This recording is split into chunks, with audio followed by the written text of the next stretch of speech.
Man, I wish it was yesterday. What is happening? What's going on inside the lab fam and community? Welcome back to another Inside the Lab weekly live experience episode number 51 to be exact. I am here. The air horns wiped and ready. Let's get things fired up on this glorious Saturday, and I'm here to talk about one of my favorite I guess parts to just configuring the system and getting everything all set up and firing up some games and I mean this conversation, this is one we have like many conversations on, and this is one we're going to jump in and dive just a little bit deeper and a little bit further into that conversation with today's live stream. So shout out to everybody who's already here and who just checked in, like Skitty Lives, a friend of mine. It's good to see you, Scott, here on the live show. Shout out to Mrs. Moderator. Mrs. Moderator also gets the air horn for help keeping the conversation fast and fluid, and of course engaging in and welcoming and new viewers and what have you. So I'm here, I'm hyped, and I'm ready to discuss, why your monitor should be the first component you buy before considering buying any and all other components. And you're going to hear me use terms like the architecture trifecta. That's another Inside the Lab, officially branded Inside the Lab term right there, that you're going to hear me use quite frequently throughout today's episode or throughout today's show. So, excuse me. I'm hyped and ready. First and foremost, let's shout out our replay viewers. If you're here on the replay, do let me know. The replay viewers, you're a big part of the show. And here, as of recently, the live experience or the live shows have been getting a lot of replay love. So again, shout out to y'all for showing love on the replay. And again, if you have any questions throughout the duration of today's live show, feel free to drop it in the chat at any time. And if you're here on the replay and you have any questions, feel free to drop it also in the chat at any time as we jump into just a little bit of quick housekeeping as we give more friends and fam to tune in and join us for today's episode. And we're going to start with just quick excuse me, y'all. We're going to start with just really quick. If you haven't yet, sign up for our email list. Unity starts with you. It's totally free. All I need is your email address and your first name so I know where to call you, and of course where to send the mail, where to send the content. So we got a lot of friends over there. The list is growing, but this is a surefire way for me to stay in direct communication with you, the audience, or with the community should the channel be compromised, or we have to say reboot the brand or reboot the channel and start over again. At least I would be able to connect with the core I would be able to connect with the core members of our audience and start off fresh and start again with you lovely ladies and gentlemen. So again, sign up for our email list, become a lab insider. Unity starts with you. I don't send a high frequency of emails throughout the month. Typically it's around live or big live stream specials or live stream episodes that I think the larger audience or the audience at large would be interested in and could benefit from tuning into. So, and then of course, content reminders or just every once and again, brand, updates with the brand and what's going on literally inside the lab. So if you haven't yet, sign up for our email list. You can find the link down in the description box below or probably somewhere in the chat. And the second way you can support the channel in a direct way is by signing up to become a YouTube channel member.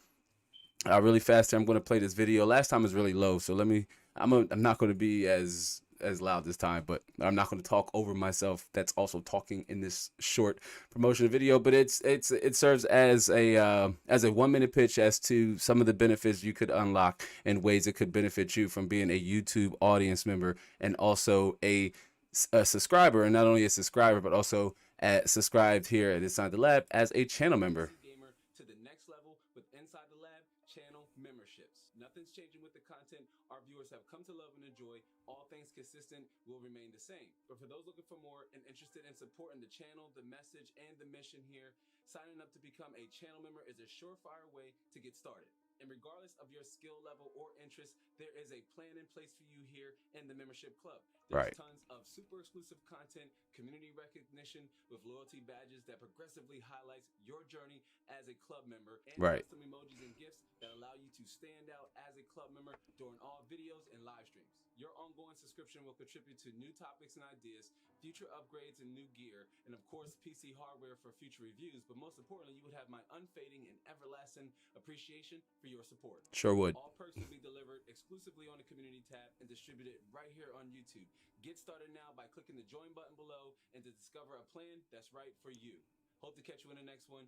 Be easy. All right. So, sorry, cringe moment over. TLDR. Sign up to become a channel member. We have 3 different tiers for you. So 3 different options for you to choose from to find one that fits your budget and, perks that you may feel like could actually benefit you or that you could actually enjoy. The Master Builder is probably the most premium tier of the 3. With Masters having the ability to participate in the upcoming call-in live show that will likely launch after the holiday season here in the States. So between the end of November and the beginning of December. So if that's something you are interested in, and you want to have the ability to come up here on screen and talk to me and other members here or other masters, because the call-in show will only be available to masters, while subscribers can watch. All channel members will be able to comment, but masters would be able to call into the live show. They'll have access to the link. It's quite simple. And then the mid tier is the Adept Builder with access to exclusive behind the scenes content. So as I'm upgrading the hardware, both PC wise and just gear wise and just all other aspects, say with my personal life, that will be shared over for the Adept Builders and up. So between Adept Builders and Master Builders, you have access to that exclusive behind the scenes content and of course special recognition in our videos and in descriptions, and in priority reply to your comments. Your badge helps you stand out and you are immediately recognized, and of course you have access to custom emojis and gifs right here and during the live shows, and also under videos that are normal uploads. So if you're wondering, hey, how can I support the channel in a direct way, here's one way that really really helps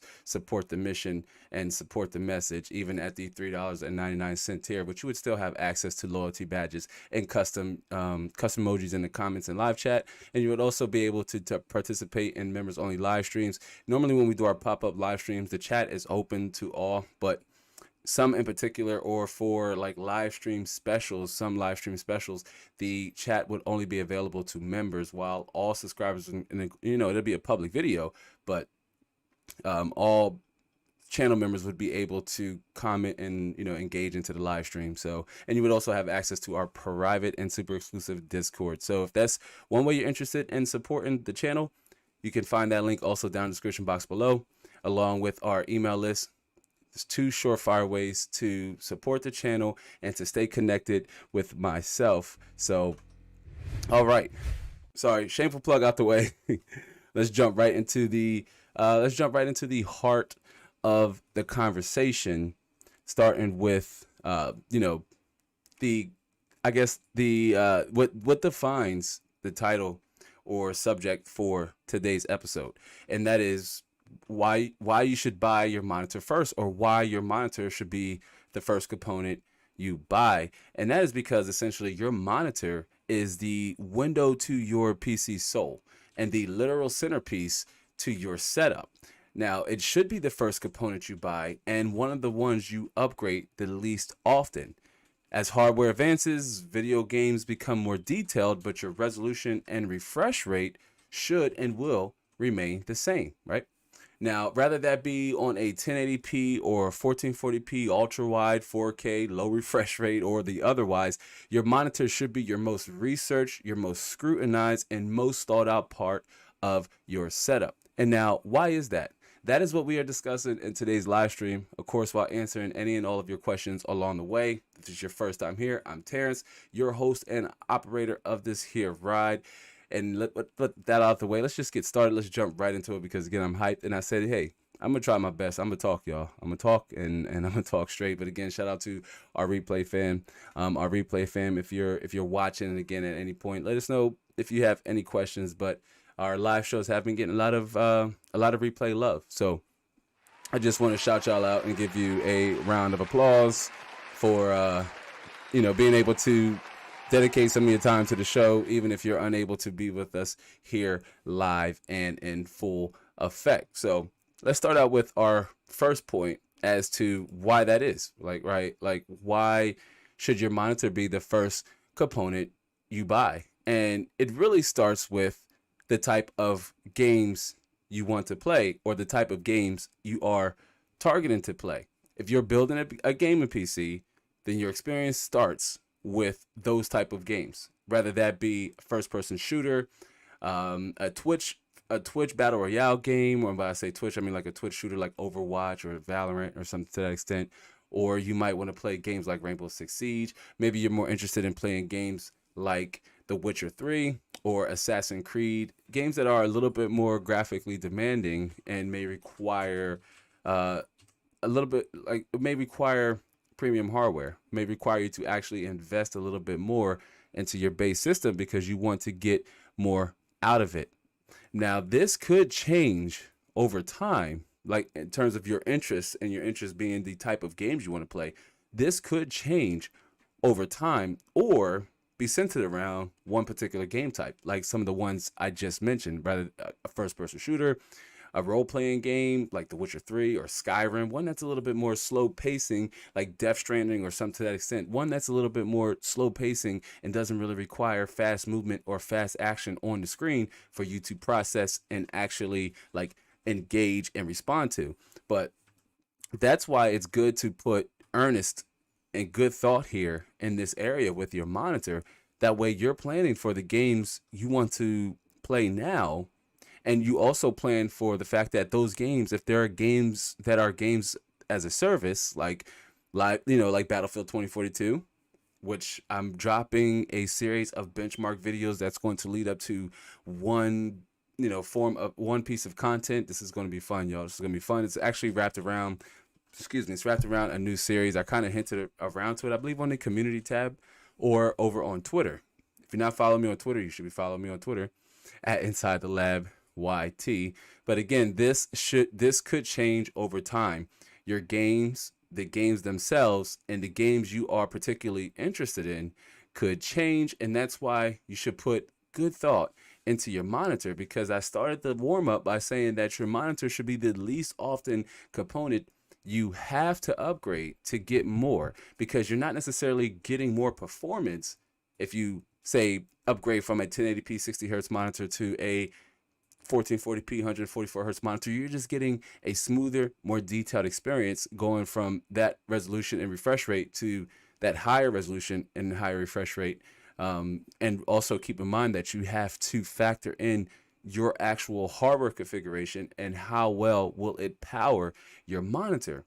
This is another sub reason why you should start there first, because regardless of your budget, this will determine your core components. Remember, we talked about, you're going to hear me use that term, the architecture trifecta. That's your CPU, your GPU, and essentially your RAM. Sure, your motherboard, but this can in particular vary depending on the CPU you have, whether that be a K-based CPU or an AMD X-based CPU over on the AMD Ryzen side, right on the front over there. I mean, you could get a B560 motherboard or a B8 series motherboard and a locked CPU and save a couple $100 if you don't need to take advantage of, say, high boost clock frequencies and you need an unlocked multiplier for future overclocking. If you don't need those things, you can go with a non-K based CPU. So again, the type of monitor you want will also be determined, well, most importantly, will be determined by the type of games you want to play. And again, regardless of your budget, this will determine your CPU and your GPU class. We're going to talk about that a little bit further down the road.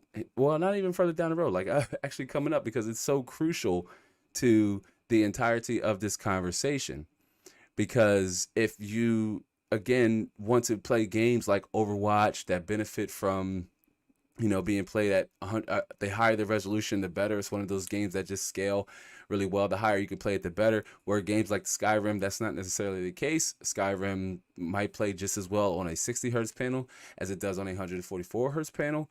And depending on the type or your gamer type or user type, it may be different between you and I, like how each of us wants to experience that game. Maybe 1080p 60 hertz is fine for you to be competitive in games like Fortnite and CSGO and Rainbow Six Siege. But then once you factor in that, hey, it's day and night, the difference is day and night going from 60 hertz to say 120 and 144 hertz and so on. And to, in my opinion, until you start to get around like the 244 with 360 hertz plus being an entirely different beast. And that's super, super targeted for the competitive scene. But when you know the type of monitor you need, and that's based off of the resolution you want to run your games and the refresh rate that's comfortable and playable to you, you will know where to properly assign the other portions of your budget to get the most value for your money.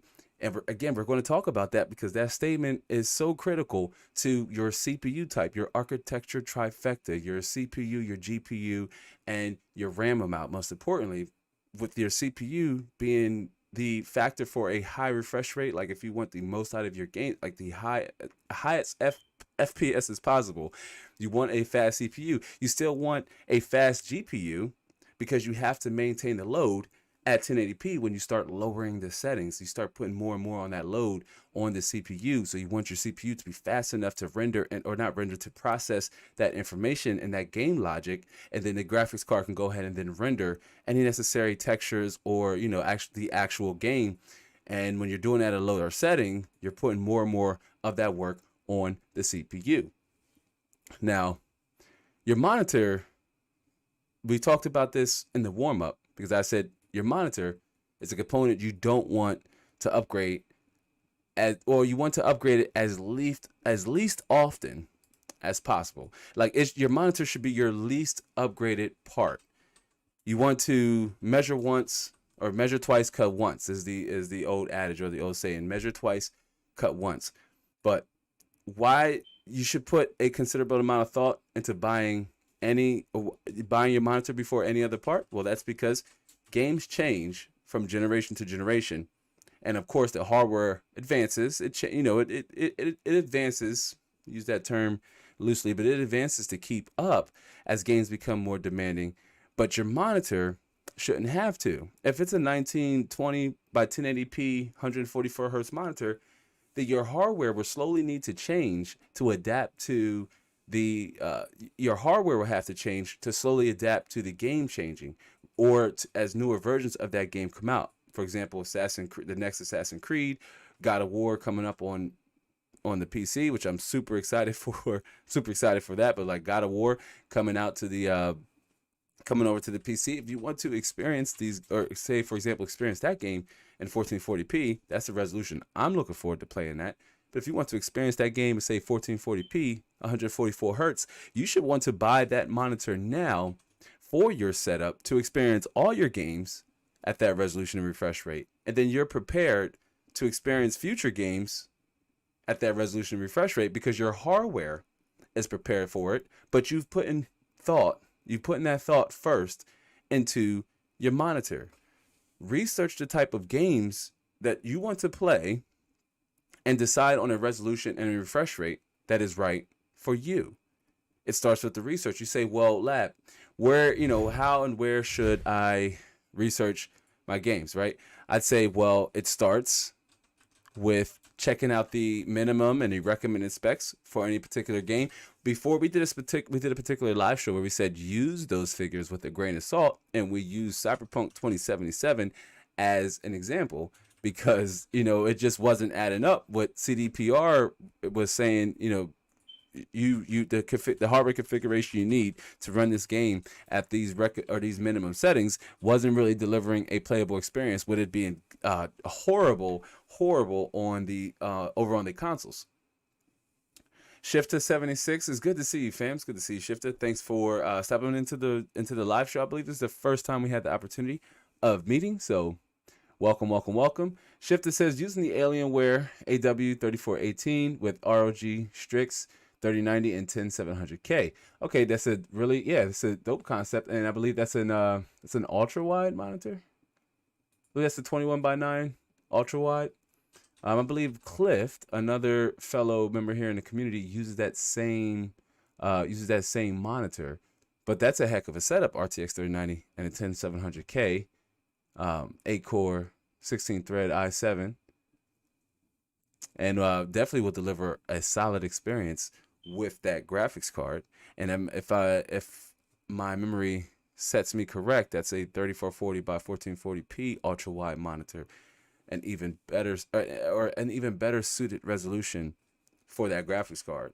One in particular for my base setup, I like to run my RTX 3090 at that resolution. Sure, it can handle 4K quite appropriately, but I don't know. It's something about 3440 by 1440p, and if I find the right blend of graphic settings on the RTX 3090, then I'm able to flex slightly over my refresh rate, which is like 100 hertz. That's very balanced for the type of games I play, which are single player heavy.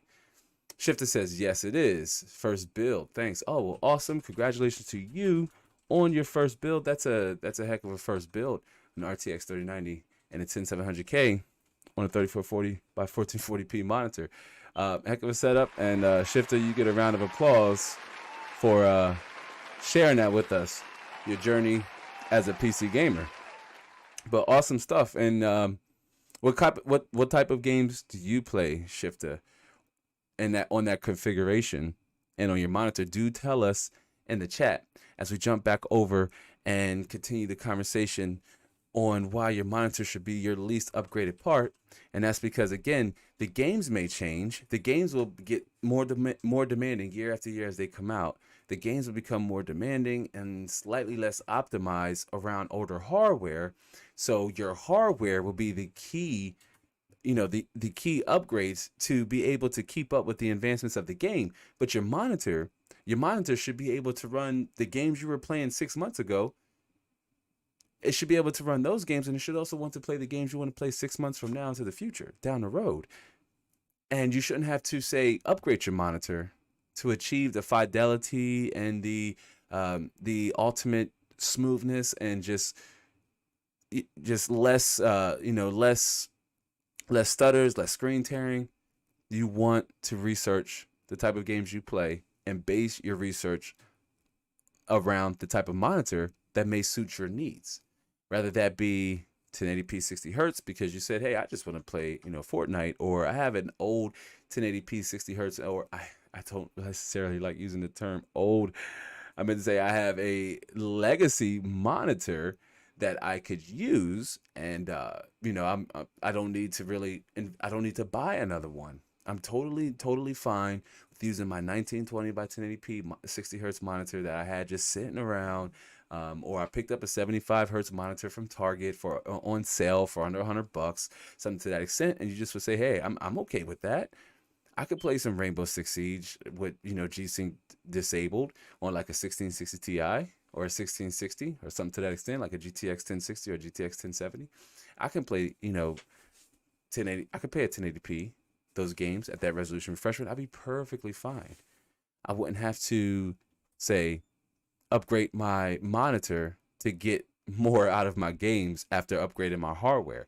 No, put your thought into your monitor before buying any other component. That way it's your least upgraded part, meaning that's before you decide on buying any other parts. Again, it's the architecture trifecta. Okay, you should already have a firm grasp of the type of games you want to play. You take that bit of information and then you apply it to your search. If you know you don't want to play games beyond 1080p, you do not need to invest in a resolution beyond that. But if you are a gamer that prefers as much detail as possible in your games, and you're leaning a little towards the higher end sides with a budget of more than 1K plus, especially right now, that's what it's going to take to get a system that can competently handle 1440p. I say that loosely because I mean, a system that can competently handle 1440p. I see we have Brother Cliff is also in the house. Brother Cliff is all the way back from his beautiful vacation. Cliff gets the air horn, as Cliff too is also a member here and a channel member here at Inside the Lab. It's good to see you. WASD Moves Cliffs. Welcome back, family. Cliff says I use a screen on my daughter's Leapfrog learning pad. Right, and I believe that thing has a 24 hertz refresh rate, man. What are you talking about? That thing, native 900p, 24 hertz, 900p output, 24 hertz refresh rate, 1 millisecond response time. That monitors that. Don't underestimate them leapfrogs. The things are built. I mean, they are built to last too. They are built to handle some destruction, some Tyler Town destruction. Okay, I have kids and they all enjoy their little, leap devices and what have you over time.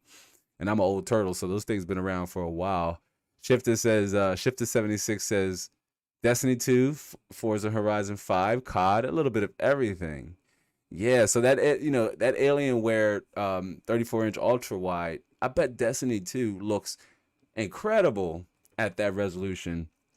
I believe Cliff or WASD Cliff, WASD Moves uses that same monitor, and I too play on ultra wide, and I played Destiny too. I didn't really like. I said this is a cool game and all, and I like science fiction based, material and properties, but I couldn't, I couldn't play Destiny 2 enough because it's a game as a service and it changes and it really requires you to want to spend a lot of time with it.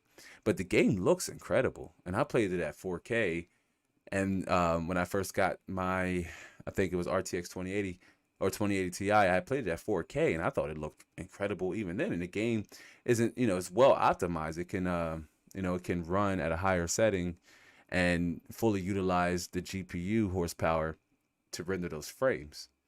Forza Horizon 5 too is another game that looks great in ultra wide, okay, in COD. So Shifter says I play a little bit of everything, and I will go out on a limb and say Shifter did their research and their monitor to make sure that not only did they have the hardware, which they do, to power that resolution, it also suited the type of games that Shifter wanted to play. That's a wide range of, between first-person shooters and racing simulators with Forza Horizon 5, which is, oh man, that game looks great. That game looks great at 1080p, 1440p, 4K, all resolution. That game looks pretty good, and a little bit of everything.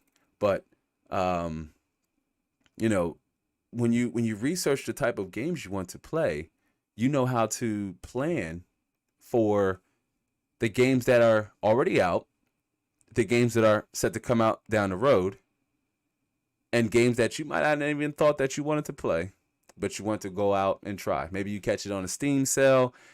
I believe the winter Steam sale should be coming up. I'll probably do a video on it when it comes up. We'll see if there's any good deals out there worth picking up, and maybe, if you don't have your system yet or you're shopping around and you got, holiday here in the States, holiday is coming up. So, maybe your parents or loved one wants to hook you up with the system this year because you want to play games like Dying Light 2. Well, all right, I'm looking forward to Dying Light 2. You want to play games like Dying Light 2, Battlefield 2042, which if you just now joined us earlier in the live stream, I said, I'm dropping a series of Battlefield 2042 benchmarks that's going to lead up to a larger piece of content. As I shared in a tweet, I believe last week, that I'm starting a new hardware review series where I don't just necessarily review the game. You can judge if the game is fun for you, either based off of how I play it and how I react to it, or just based off how it looks and it plays. You can decide that, if it's a game you would want to play.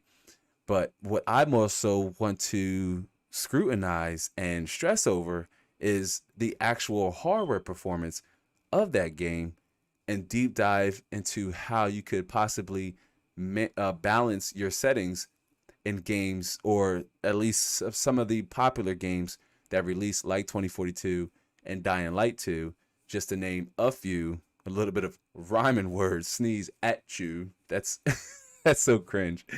That's so cringe. WASD says, no, I have a 3420 DW. Okay, my apologies. I stand corrected.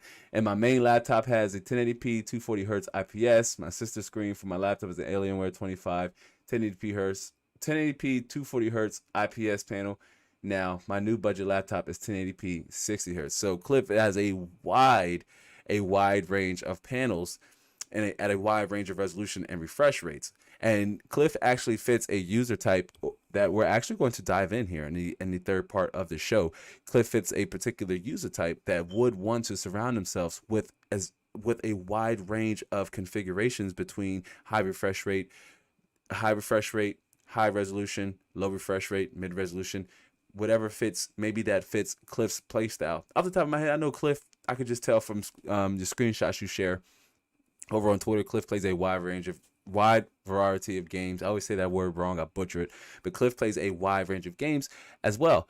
And one in particular that comes to mind is Dragon Age Inquisition. It's a game that I played. I dropped over 100+ hours into Dragon Age Inquisition. I played the hello out of that game a good deal. But that's a game that looked good at ultra wide. It looked good in 4K, especially since it had a particular unique graphic style that it was a departure from Dragon Age Origins and Dragon Age, I believe it was 2, or somewhere in between those two. I think I might have got the titles wrong, but between the first Dragon Age and the second Dragon Age, and then we got Dragon Age Inquisition, the art style changed. And at first I wasn't particularly on board with it, but I was a fan of the games. I really, really, really like playing RPG games. It's my favorite genre to play, and one I particular go after, but I'm looking for something new. But Cliff has a wide range of options to experience multiple different types of games.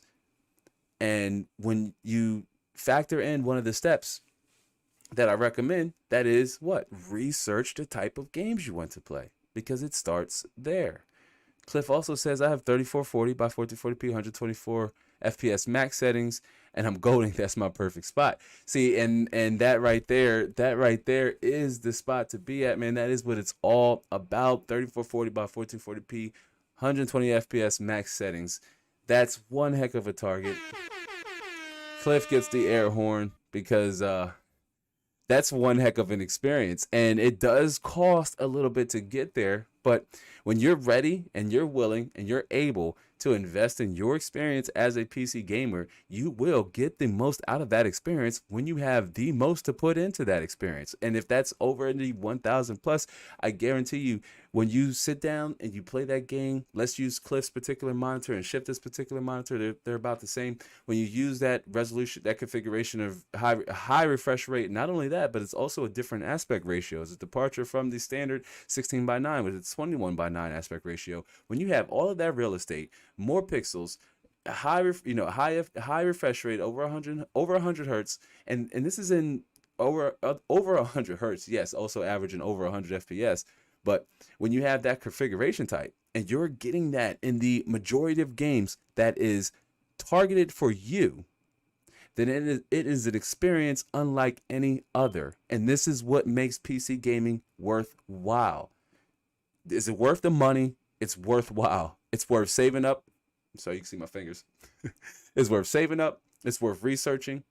It's worth building, or it's worth compensating a technician to build your system for you. Because when you find yourself a good technician, they're going to make sure your system is not only built so it can run as it should, but also that it's easy for the next person to upgrade, or that it's serviceable is a term I like to use when I'm doing builds for clients, especially ones that are local to me, as I can visit them. I'm mobile for the most part. I can go to them, or they can come to me, and I could, make the upgrade for them.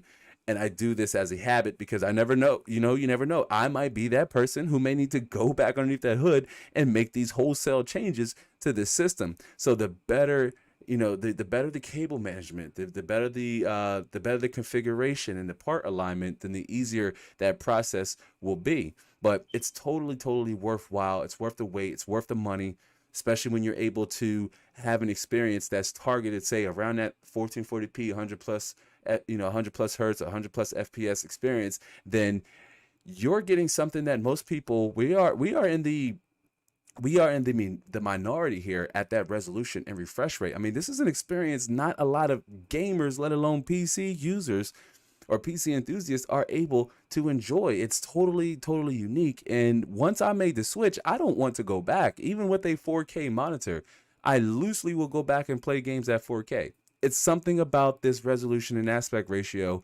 that while you're missing out on a few 400, 600 pixels, but it's something about the smoothness and the ultra wide aspect that I go back to using my 1080p monitor and even my 4K monitor. I'm just like, man, I just want to get back to my ultra wide, because it's just nothing like it. I don't, even when I'm benchmarking games, I start just having moments of disparity thinking about my ultra wide monitor, and how, especially if it's a game that I'm not only testing, I'm not only benchmarking, right, but it's a game that I actually play, and I play beyond just like, oh, I'm just testing it to see how well it runs on this hardware, like we're doing in the Battlefield 2042 series.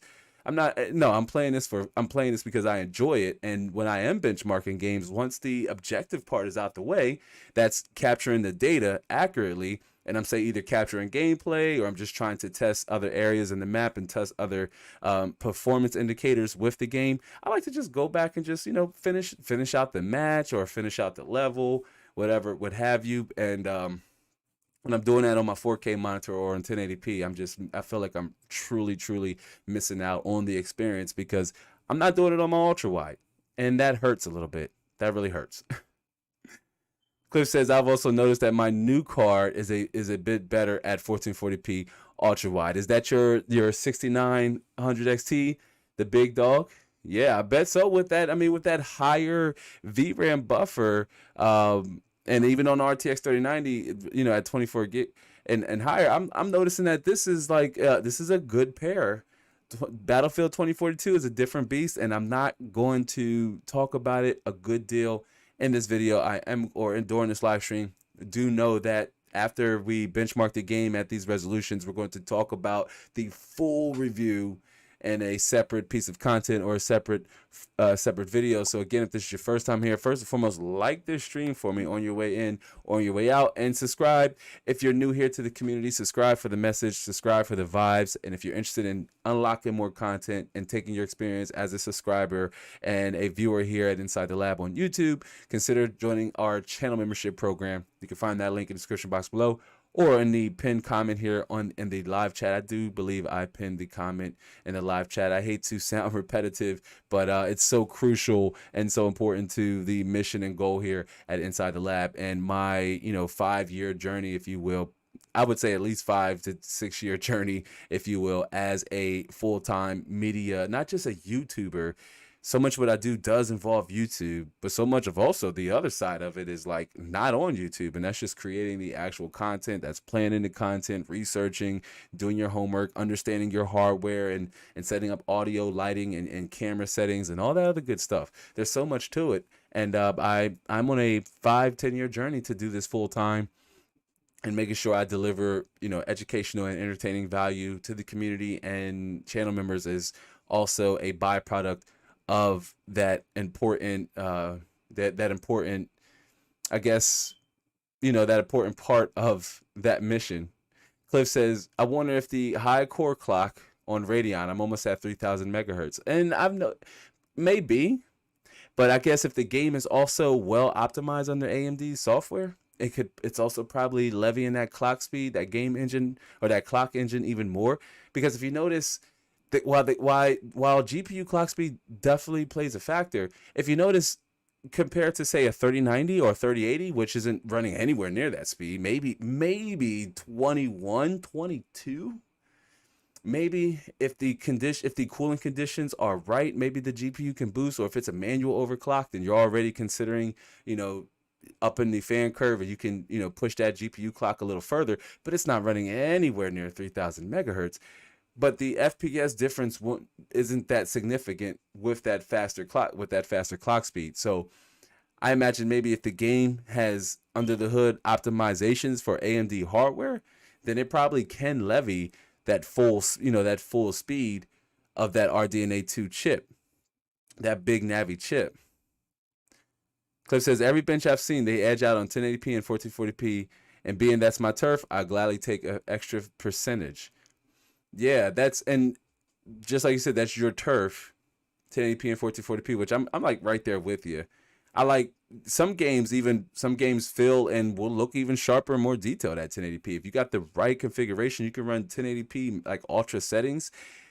It's still a resolution that isn't going anywhere no time soon, and one that still is ideal and perfect for first time builders or first time gamers wanting to get into the fold. And I see it's strange like Resident Evil 2. I'm at 120 FPS. The card will downclock to 1100 megahertz and 1000 megahertz. It's kind of strange. Wow. So I wonder if it's slowing down to compensate for just power draw and temperatures. Maybe the game doesn't require as much GPU horsepower. But if I'm not mistaken, and somebody correct me if I'm wrong, but if I'm not mistaken, I do believe Resident Evil is an AMD optimized title. As Cliff says, but it will clock as low as possible to still hold the FPS. That's interesting, and I'm going to share with you guys as that is an interesting bit of information to share with us. But I'm intrigued by the 6900 XT, and for an upcoming separate holiday project we're doing, fingers on the trigger, y'all. Fingers on the trigger.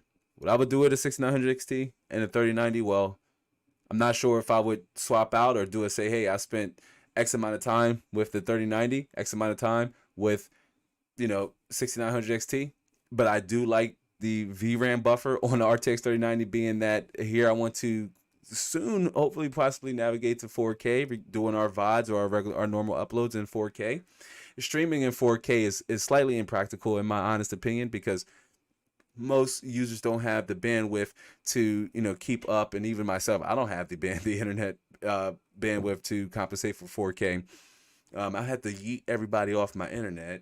TMZ is in the house. TMZ says, "What up, everyone? It's good to see you, TMZ." TMZ gets the air horn for coming on. It's good to see you. Welcome, TMZ. As TMZ welcomes in and says, "What's up, everyone?" And Cliff says, "Sell the 3090, pocket the extra grand, and buy a 6900 XT." And that makes the most sense. And while I don't necessarily need to, I really more so want to get my hands on older graphics cards, and that's where I'm torn in between right now. Being again, the big dogs haven't reached out to your boy Lab quite yet. Some have been kicking the tires a little bit, and I've devised strategies to get their attention as well. But I don't necessarily have to sell it, and I wouldn't want to sell it, being that the RTX 3090 is still hard to find, and the Asus ROG Strix brand of graphics cards is biased. It's one of my favorite. I really like the Strouds. I like the just the performance that you get, the three fan Stroud, the cooler. I really like the Asus ROG Strix, and it's one of the reasons why when I first got my 3090, I sent the one back that I got, and got this one because my plug told me that they had the ROG Strix one in stock, and they knew that I liked that brand, and I was able to quickly swap it out and get this one in. I just haven't decided on the 6900 XT that I actually like. There's a few, but I like this. It's just something about this graphics card. It has my heart, and it really helps with me just maintaining the content. And say running the broadcast here with Streamlabs, what I use, and then also for the for capturing gameplay and what have you. It's just it's a good ultimate, I would say, graphics card to have as a content creator. Even some of the larger content creators I follow, not necessarily follow, that I will catch every once and again. I've noticed that they themselves are using an RTX 3090 or an RTX 3080, but I think AMD with its RX 6000 series up and down the stack, maybe the 6600 XT, which is the most compelling graphics card, y'all. That's the one I want to do the most tests on, is the 6600 XT, because that is the one out of all the RDNA 2 graphics cards in the 6000 series family so far. That's the one where I'm still, along with myself, we're trying to find out, where does this graphics card have a place, right? Like, where does this graphics card have a place? It has more VRAM than the 3070 and 3070 Ti, but it's not as fast, so it's like in a very awkward place. But you still can't get either one of those aforementioned graphics cards for MSRP, nor the RX 600 XT. But still, that's one of the cards that I'm more so even interested in than the 6900 XT. I know the 6900, we know what place the 6900 XT has relative to the big dog, the RTX 3090, or the bigger dog, the RTX 3090. They're both big dog graphics cards, but we know where the 6900 XT what position that plays in the grand scheme of GPUs and who it's targeted for. It's targeted for folk like, Cliff, who wants that ultra wide 120 FPS on average in their games or higher, no compromising GPU at just about any resolution.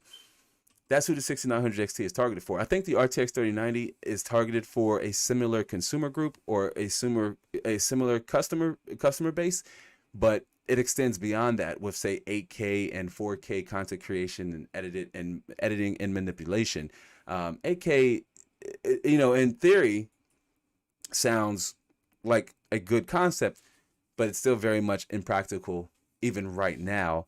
And while twice as much detail in 4K sounds good on paper, you have to take into consideration once it's squeezed down into a screen, the pixel density isn't that much different than 4K, but the hardware requirement to run a game in even 8K low settings is astronomical, and most games still don't have the textures to support that resolution. You have to do some tweaks and make some modifications.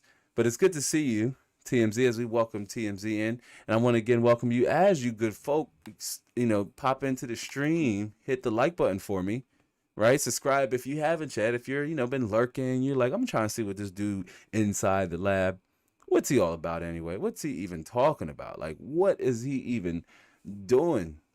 Well, in today's live stream, hopefully I'll be educational and entertaining enough as we discuss why your monitor should be the first component you buy. We talked about how it starts with the type of games you play. That's something a lot of you have heard me, repeat and say a lot in the community. It starts with the type of games you want to play. But the second part of that conversation, we started talking about, hey, it should also be your least upgraded part. It should be your least upgraded component, because games change. Yeah, the games change. Games become more demanding, and then the hardware changes to keep up with the games changing. But your monitor should relatively stay the same. Your base, your core, your go-to. For Cliff, that's 3440, his Alienware, and for Shifter, it's the same thing. That's their Alienware. That's their go-to. That's what they say. No matter what, if I just bought, let me use the right verbiage here, vernacular. If I just bought Dying Light 2, I don't want to say, man, I can't run this game. I have a 1080p 144 hertz monitor, but the game really just, look at it, it's so detailed. I wonder what it would look like at a high resolution. Well, I just bought this 1080p 144 hertz monitor 8 months ago or 9 months ago, and now you're ready to upgrade your monitor again just so you can play a game in a higher detail or higher resolution, or with more detail at a higher resolution. Or maybe it's a game like Battlefield 2042 and you're on a 1080p 60 hertz monitor and you're like, nope, okay, I want to benefit from a 144 hertz monitor, although good luck getting the game. You have to tweak your settings, and I'm not going to talk about it. Again, we're going to save that for when that show drops, or not show. It's not going to be a show. It's going to be a normal upload, a normal video, but very, very different to like anything we've seen here on the channel before in terms of how I do the hardware presentations of a game, with this one being a particular, popular game where there's a lot of intrigue and interest built up around it. How good is it? How poorly optimized is it? How well optimized is it? All of that good jazz. But your monitor should be your least upgraded part. You should measure twice, cut once. Research your games. Decide on the type of resolution and refresh rate that is right for you. Is that a higher refresh rate because you want to play fast-paced games like Overwatch and Fort and CSGO and Rainbow Six Siege? You want to play games like that? Or do you want to play slow-paced games like Dying Light, like RE Village or RE7? Destiny 2, do you like Destiny 2? And you want, a good blend or a good balance, which 2560 by 1440p 144 hertz is as balanced as you can get in terms of resolution and refresh rate between the two, between getting a lot of detail out of your games and also being able to run those games at a higher resolution or at a high refresh rate. But again, this is why you should decide before you decide on any parts, especially what we call the architecture trifecta. Your CPU and your GPU being the two biggest of those three parts, or the trifecta. your CPU and your GPU before you decide on, even say, hey, should I get a 6900 XT or a 6700 XT? Should I get an RTX 3060 or do I really need an RTX 3080? The prices in between are about 40 to 50%. So it's the change or the switch is significant in terms of price. As TMZ says, TMZ says, I'm torn between upgrading now or wait and get something better later. My monitor will be with me longer than my GPU for sure. Oh man, absolutely TMZ. Absolutely TMZ. And TMZ gets, let's give TMZ a round of applause because that's essentially a very good way to put it. Your monitor will be with you longer than your GPU for sure. That is the goal. That is the target. That is what you want. You do want to spend more time with your monitor, as your GPU will likely change over time, as the games will change over time. They'll get more demanding. Maybe they'll have access to features. Like if you're on a non-RTX graphics card, you're still on a GTX graphics card, and you want ray tracing and you want to take advantage of DLSS, that's going to require you to to make a GPU upgrade shift. But if it's the goal to get more out of your games, then your monitor should still be able to stick with you, and you shouldn't have to upgrade it. You should have to upgrade your graphics card, sure, right? And that's if you want to take advantage of tensor cores and RT cores. I know, hey, guys like Cliff loves DLSS, right? Cliff loves DLSS. I know deep learning super sampling, and it's not, it's not popular or as well accepted here in the community at large as far as PC gamers goes. But in some games, it does have a purpose, y'all. It does have a purpose. I really don't turn it on unless it's in multiplayer games and I just want to try to get the most FPS. But when it's on an RTX 3090, I've noticed when I enable DLSS, I actually lose GPU utilization. So I'm not sure if the trade-off is right on a higher end card like that, unless I'm at like gaming at 4K and it's trugging along. But really, the RTX 3090 with this, Battlefield 2042 is in a weird place. And I'm not going to speak on it. Just definitely watch that video. Of course, the watch time supports my time here as a content creator. But definitely give that, give the gameplay video a watch. Share your thoughts over in a comment. There could be a lot to talk about once you look at the FPS figures. Cliff says, IPS, VA, or TN. Honestly, don't see the reasons anymore to go anything other than IPS with 340 hertz. IPS, great response time. What's a specific reason nowadays to go other than IPS? I just think IPS overall can deliver the best experience. I totally agree. I agree. And I think the only reason nowadays one would not go with an IPS panel is simply for cost. And we're going to actually, we jump into that segment here next as we dive into the cost of what it takes to really dive into each resolution and refresh rate. But I totally agree. And off the top, I just think it has to do with cost. But once you look at the cost of an IPS panel, and you say, hey, I can get fast, lower response time, sharper image, better detail for how much more? $30, $40 more? That's worth it, especially when your monitor is a long-term investment. It's a long-term investment. And when, just like Cliff mentioned, when it's a long-term investment, then you want to make sure that investment is well-rounded. Spend $30, $40 more for an IPS panel versus a TN panel, well, especially a TN panel. I think a TN panel, especially if it's like a 1080p TN panel, again, if you're not trying to save on costs, it's just because you're a casual gamer or you don't play games as much. Like, games aren't the main purpose of your system, then I can see going with the TN panel. You don't necessarily need an IPS panel. Going with a VA panel or vertically aligned panel, I can see also as the two have their benefits depending on the type of gamer you are. We did a conversation on this, and I should probably go back and pull. Now we're going to revisit it. Actually, now that I think about it, it's already down in the producer's manual. Shout out to Mrs. Moderator, but it's already down in the producer's manual. We're going to revisit that conversation, refresh rate or resolution, and which one matters to you and why you want both.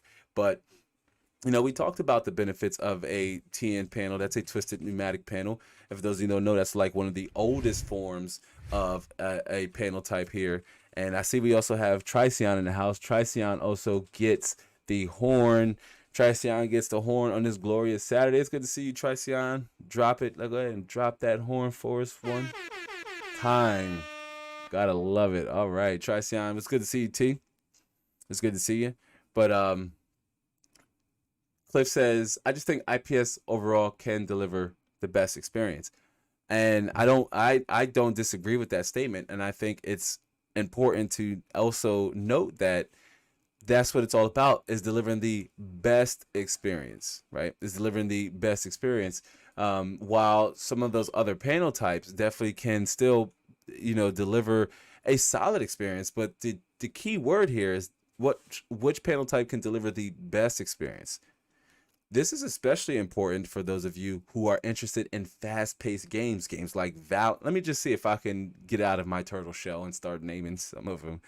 I don't test Valorant because I had issues with getting Afterburner and how I benchmark my games to run, so I didn't. I've excluded it from the test fold for now.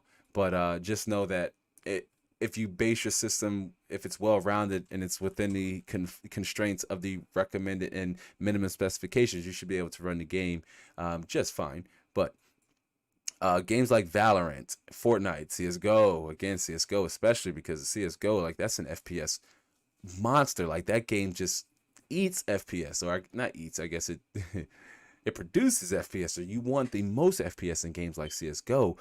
And so if you like games like that, then to get the best experience, then in doing your research and seeing, say, hey, well, I don't agree with this guy at Lab. Like, VA panel is perfectly fine with me. I found one that's about $60 less, or that's all I have. Fine, that's perfectly fine, fam. You got to go with what you have, but consider the best experience, and that again starts with your monitor. This transcends right into the core theme of this conversation, being why it should be one of the first components you buy among any other components, because you want to build a gaming PC. So that means you want to play games on a PC.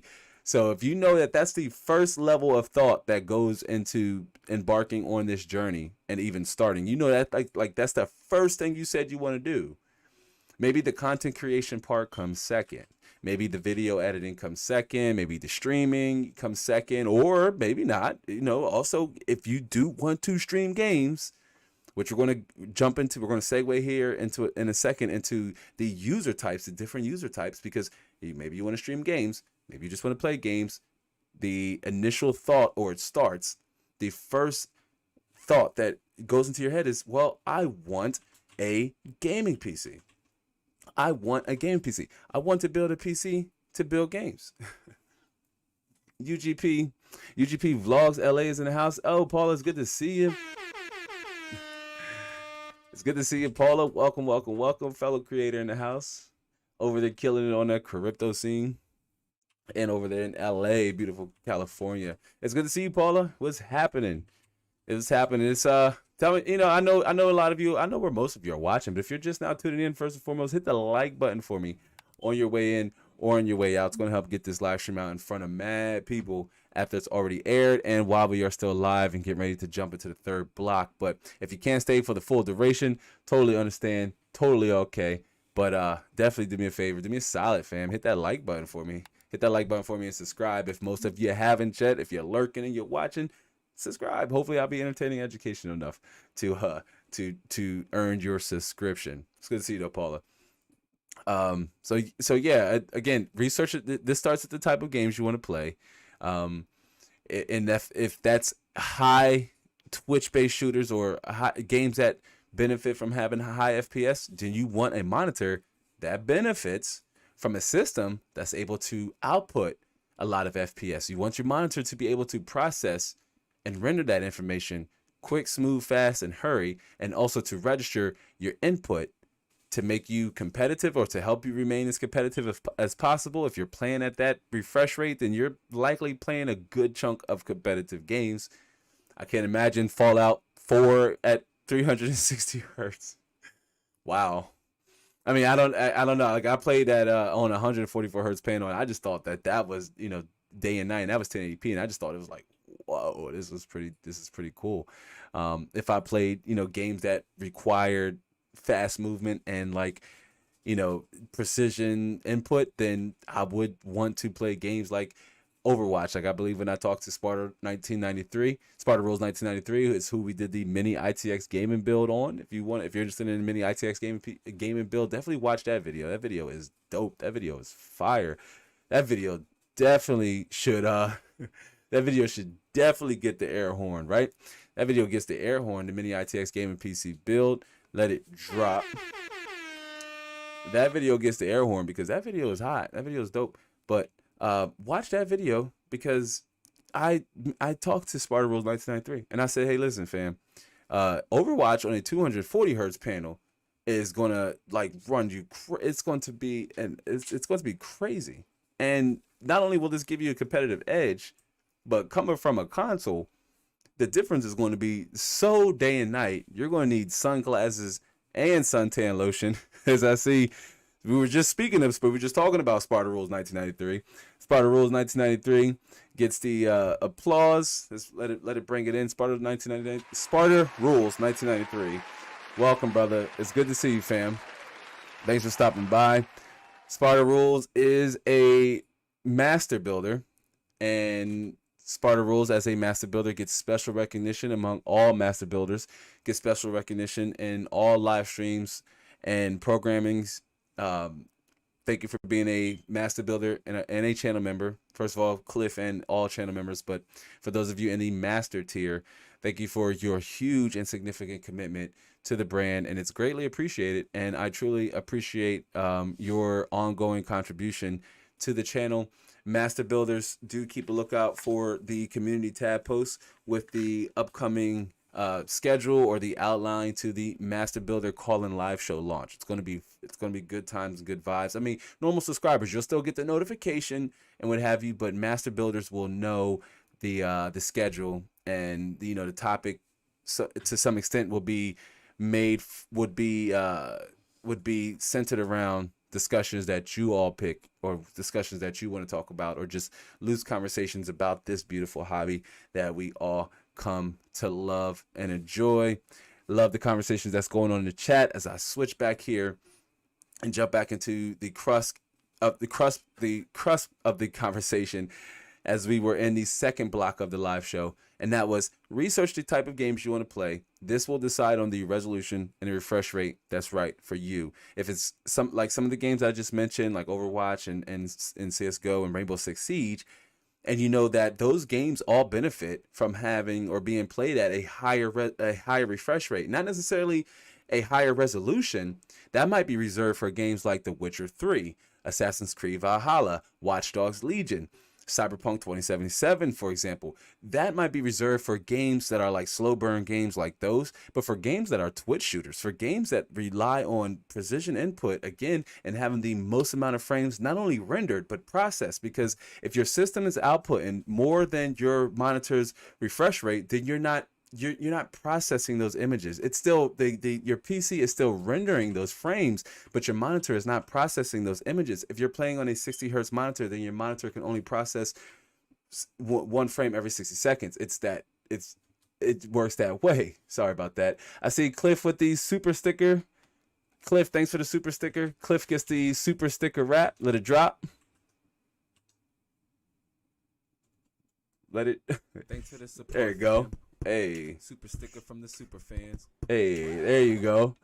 Hey, $2. Cliff put $2 on the table. I appreciate that, Cliff. Cliff with the heart. Yeah, absolutely. Cliff, one more time, gets the super sticker wrap. Let it drop. Let it drop for Cliff one more time. Thanks for the support, fam. Super sticker from the super fans. Hey, thanks for the support, fam. Super sticker from the super fan. That's what it's at. And Butterknife, hello, Alexandria. You guys, that's one of my children popping in on me, checking in. It's my daughter. Just let me switch back here really fast. My daughter popping into the live show to see what's my dad been doing this whole day. He spent all this time on the computer. What the heck is he even doing? She walked in and asked me something before the live show, and she's like, "Is Dad getting ready to go live?" So she knew, but I'm putting her on the spot like a polka dot. But it's good to see you. Alex is sleeping. What's happening? Alex is sleeping. I believe this is the first time we had the opportunity of conversating with you. Alex is sleeping, gets the air horn. Let it drop for Alex is sleeping. Welcome, Alex is speaking. I do believe this is the first time we had the opportunity of engaging and networking here on the live show. It's good to see you. It's good to see you. Let us know if you have any questions. As Alex is sleeping says hello to everyone in the chat. Cliff says, Cliff with the heart. Hey man, I love the Lab fam. You guys are awesome, and I have some special projects coming up to highlight that. Trisan says he just wanted to hear the bars, right? Right now, I like the. I mean, we haven't had a super chat yet, but you know, I like the super chat rap too. Let the super chat drop. Let the super chat rap drop for Tricion. Let it drop one more time. Super chat. Now you got a super rap. Hey, you gotta love the super chat rap. I did it just because I love y'all. There you go, Cliff. One more time with the super sticker. Cliff, thanks for the super sticker. Let the super sticker rap drop one more time for Cliff. Throwing dollar and change on the table. Hey, super sticker from the super fans. That's what it's all about, man. Listen, y'all, every buck, every cent adds to the mission and what we're doing here at Inside the Lab. Every amount adds up, even the smallest ones. One more time for Cliff and the super sticker wrap. One more time for Cliff putting something on the table. Hey. Super sticker from the super fans. Hey. That's what it's all about. The support fam with the super stickers from the super fam. Absolutely love it. And Paula says definitely hit the like button for us. Yes, absolutely. Thank you, Paula. Hit the like button for us, guys, and subscribe if you haven't yet. Let's get this live show out in front of as many people as possible. Again, these streams pop off and they jump off after they air, and we've grown substantially since we've started season 2. It's a beautiful thing as I see new people popping in and out of our streams. We had a couple new viewers pop in at last week's or early in the week's pop-up live stream we did when I almost thought I was going to finish Alien Isolation, y'all. Didn't quite do it.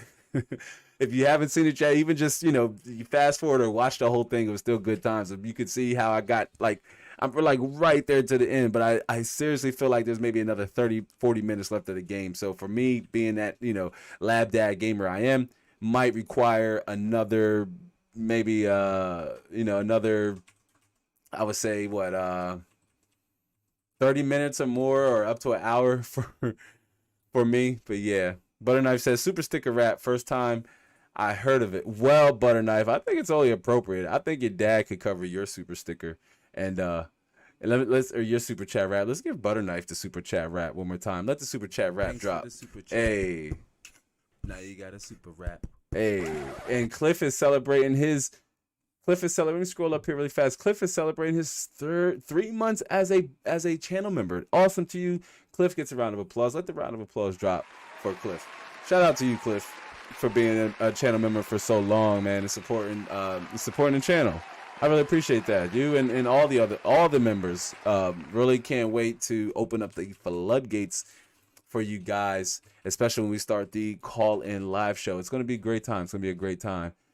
Tracy says generous, man. Yeah, absolutely, man. Cliff is super generous. As I see Cliff put another $1 on it for the super chat. For the super sticker or the super chat. I'm sorry. Hey Cliff, thanks for the super chat. Hit the super chat one more time for Cliff. Super chat gets a super rap. One more time. Thanks for the super chat. Now you got a super rap. That face is funny. Oh man, you gotta love it. And I'm gonna drop a hashtag LabFam in the chat for our members. I gotta work on that sticker, as I know you said that our channel members have said it's a little hard to see on behind a like a white contrast. It may work in dark mode, but yeah, I didn't consider that. Not everybody uses YouTube in dark mode. But hashtag LabFam, hashtag y'all, man. And again, I appreciate the support. I appreciate all of your support and your viewership and your time here with us and the Lab fam. You all are Lab fam, rather you play on PC or not, man. We don't exclude nobody. Remember that spiel we did all last week on consoles? We gave our console fam mad love, because y'all, what it boils down to is you still enjoy games. Games are therapeutic. Games can be healthy forms of media to help you in your everyday life as either a young adult, an old adult, or a young child. So what have you. Kids play games at all sorts of ages these days. But let's jump into the conversation. I appreciate all the support, y'all. Again, the super chats, the super stickers, our members, and all of you lovely ladies and gentlemen that are here with us right now. You all get a round of applause. Let the round of applause play for the audience and everybody that's here. Also, a round of applause to our replay viewers. Where y'all at? Tell me in the comment section you made it this far.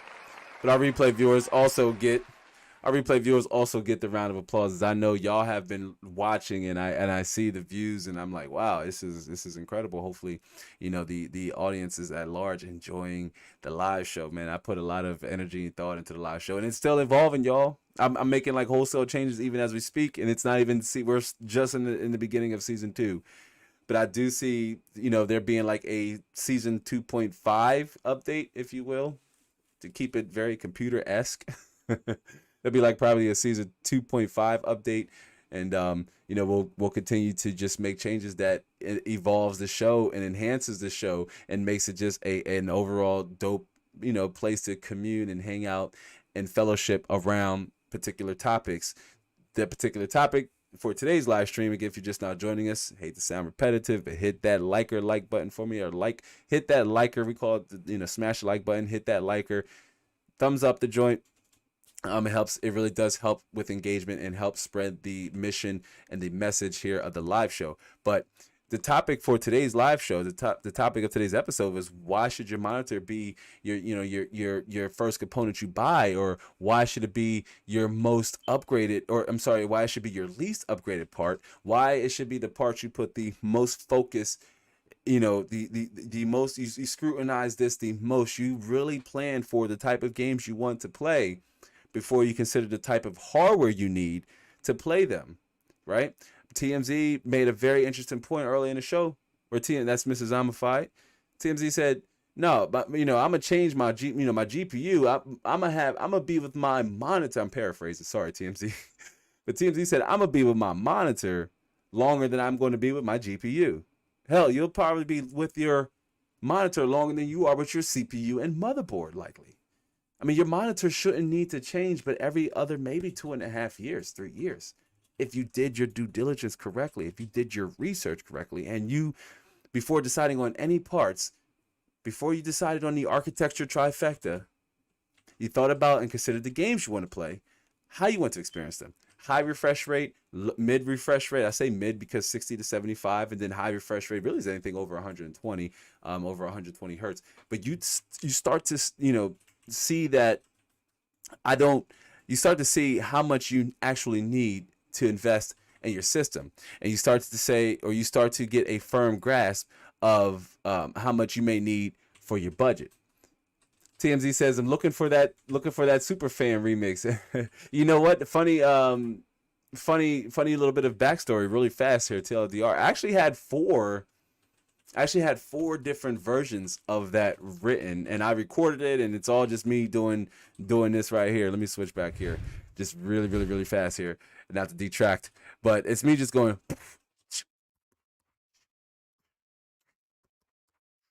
and then making the other sound effects and just compressing it down and making other slight changes. But and then it's just thanks for the super chat. Now you got a super rap. But I wrote other ones, and I'm having a brain freeze moment. I can't think of them right now. I think one was like, thanks for the, I don't know. I wrote more. There are a whole lot of them. So yeah, maybe there will be a super fan remix. But I actually have a really cool concept that I'm working up for merch. Okay, because again, the merch isn't just a revenue stream what the gurus and coaches preach to content creators. It's not just a revenue stream.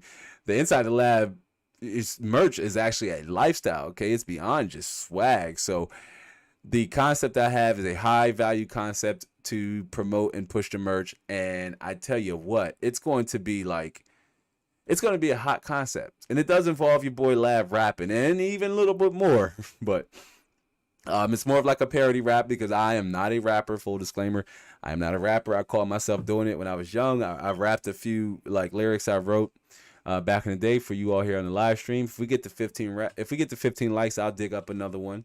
But if we get to 15 likes, I'll dig up another one. Paula says, how do I screen share? I'm not sure. I haven't set up the Streamlabs link where I can share the link out, but like I'm not using StreamYard or anything like that. So sign up. Hey, Paula, sign up to be a master. You sign up to be a master builder. You'd be able to come up on screen and join good people like Sparta Rules 1993 and other good folk in that conversation. But Cliff says super chat / sticker mixtape B-side. Maybe, or never, you never know. Maybe on one show you'll get a different super sticker or super chat wrap. But yeah, that was the second part of the live stream. As again, for those of you just tuning in, we were talking about why you should buy your monitor first, or why it should be the first component you buy. Talked about, how it starts with the type of games you want to play, how you want to experience them, and then it also, one of the biggest factors on why you should want to buy it first, because your monitor should be your least upgraded component. It should be the part you upgrade the least, if at any point at all. Your GPU and your CPU configuration should and would most likely change over the duration of your time as a PC user, and just as you use your setup, especially if you use it long term and you're like 5 years in, 6 years in, or something to that extent. The more time you spend with your setup, the less time you should have to upgrade your monitor. Okay, it should be your least often upgraded part. Cliff says, fun fact, I was in an Irish mariachi band. We played polka hits from the Ukraine. Cliff, I hope you're not pulling my string here, but that is dope, man. Part of my ignorance, but that's actually pretty cool. You might have to drop something. I mean, I don't know. I'm gullible, man. I'm gullible up to a certain extent, but I'm calling, like, I don't know if Cliff is really good with disguising his sarcasm. But you said it's a fun fact, so I'm gonna take it as a truth until the lie becomes a truth. But you said it's a fun fact that you play Irish mariachi. So, hey, I love me a good bagpipe or whatever. So you might have to play us something in the Discord, or give us a little preview over in the Discord. Shout out to our Discord family, man. You guys are you guys are the blood and soul to Converse. Converse is the name of our Discord community. Yeah, that is, Paul says that's hilarious, Cliff, and Mrs. Ma says very interesting. Again, we all want to hear it, Cliff. You got to become Cliff. We might have to just bring you up as a during the call and live show, so you can give us a live demo of your mariachi, your Irish mariachi skills, fam. Oh, okay, polka. Okay, Paula, polka is Polish for dance. Okay. Hey, learned something new today. Did not know that. Cliff says, I don't think y'all can handle it. I don't know, Cliff. We survived the GPU 2019 to 2021 pandemic. I don't know. We might be able to survive your mariachi skills. We want to hear it, Cliff. Now we want to hear it. You didn't put it out there. Now you're going to have to play it for us. But let's jump into one of the parts of the show that I was holding to the side, as most of you was bringing it up, but that is, your monitor reflects your user type. Okay. And this will reflect also what type of gamer you are. You could be, I say user and gamer because you could either be a PC user and you have other functions, or functionality for it, or you could be a PC user who's also a gamer, and so you enjoy doing a little bit of both. But if you're a gamer, if you fit that gamer build, then you're like, at 1080p or 720p low settings in most games, or 1080p or higher for a smoother, more detailed experience. That could be you as a gamer between between a low settings, low refresh rate for stability, or a higher resolution for a higher frame rate for a smoother, more detailed experience.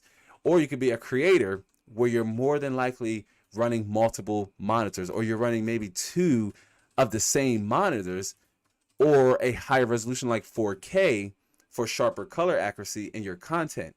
This is where this is where 8K comes into play for users like photographers and cinematographers, or for people who make small movies. The more pixels they have at their disposal, the sharper the color accuracy and the better the picture image, and of course the better the material or product. UGP Paula says, unless he's been watching my dance videos. You can't handle unless he's been watching my dance videos. And TMZ says you can handle the polka. It says you must become one with the bagpipe mariachi. I guess to get the most out of it, baby. But it doesn't matter. We want to hear you. I rapped, and I see we had 13 likes, y'all. Let's get that up to 15. I said if we pull up to 15, I'll try to dig one more rap out of the old catalog I got buried deep beneath there. We'll maybe pull one more. But that's funny. You guys are hilarious. This poker. Now I'm gonna have to. Now after the live show, I'm gonna go on Instagram. I normally like to unwind after the show.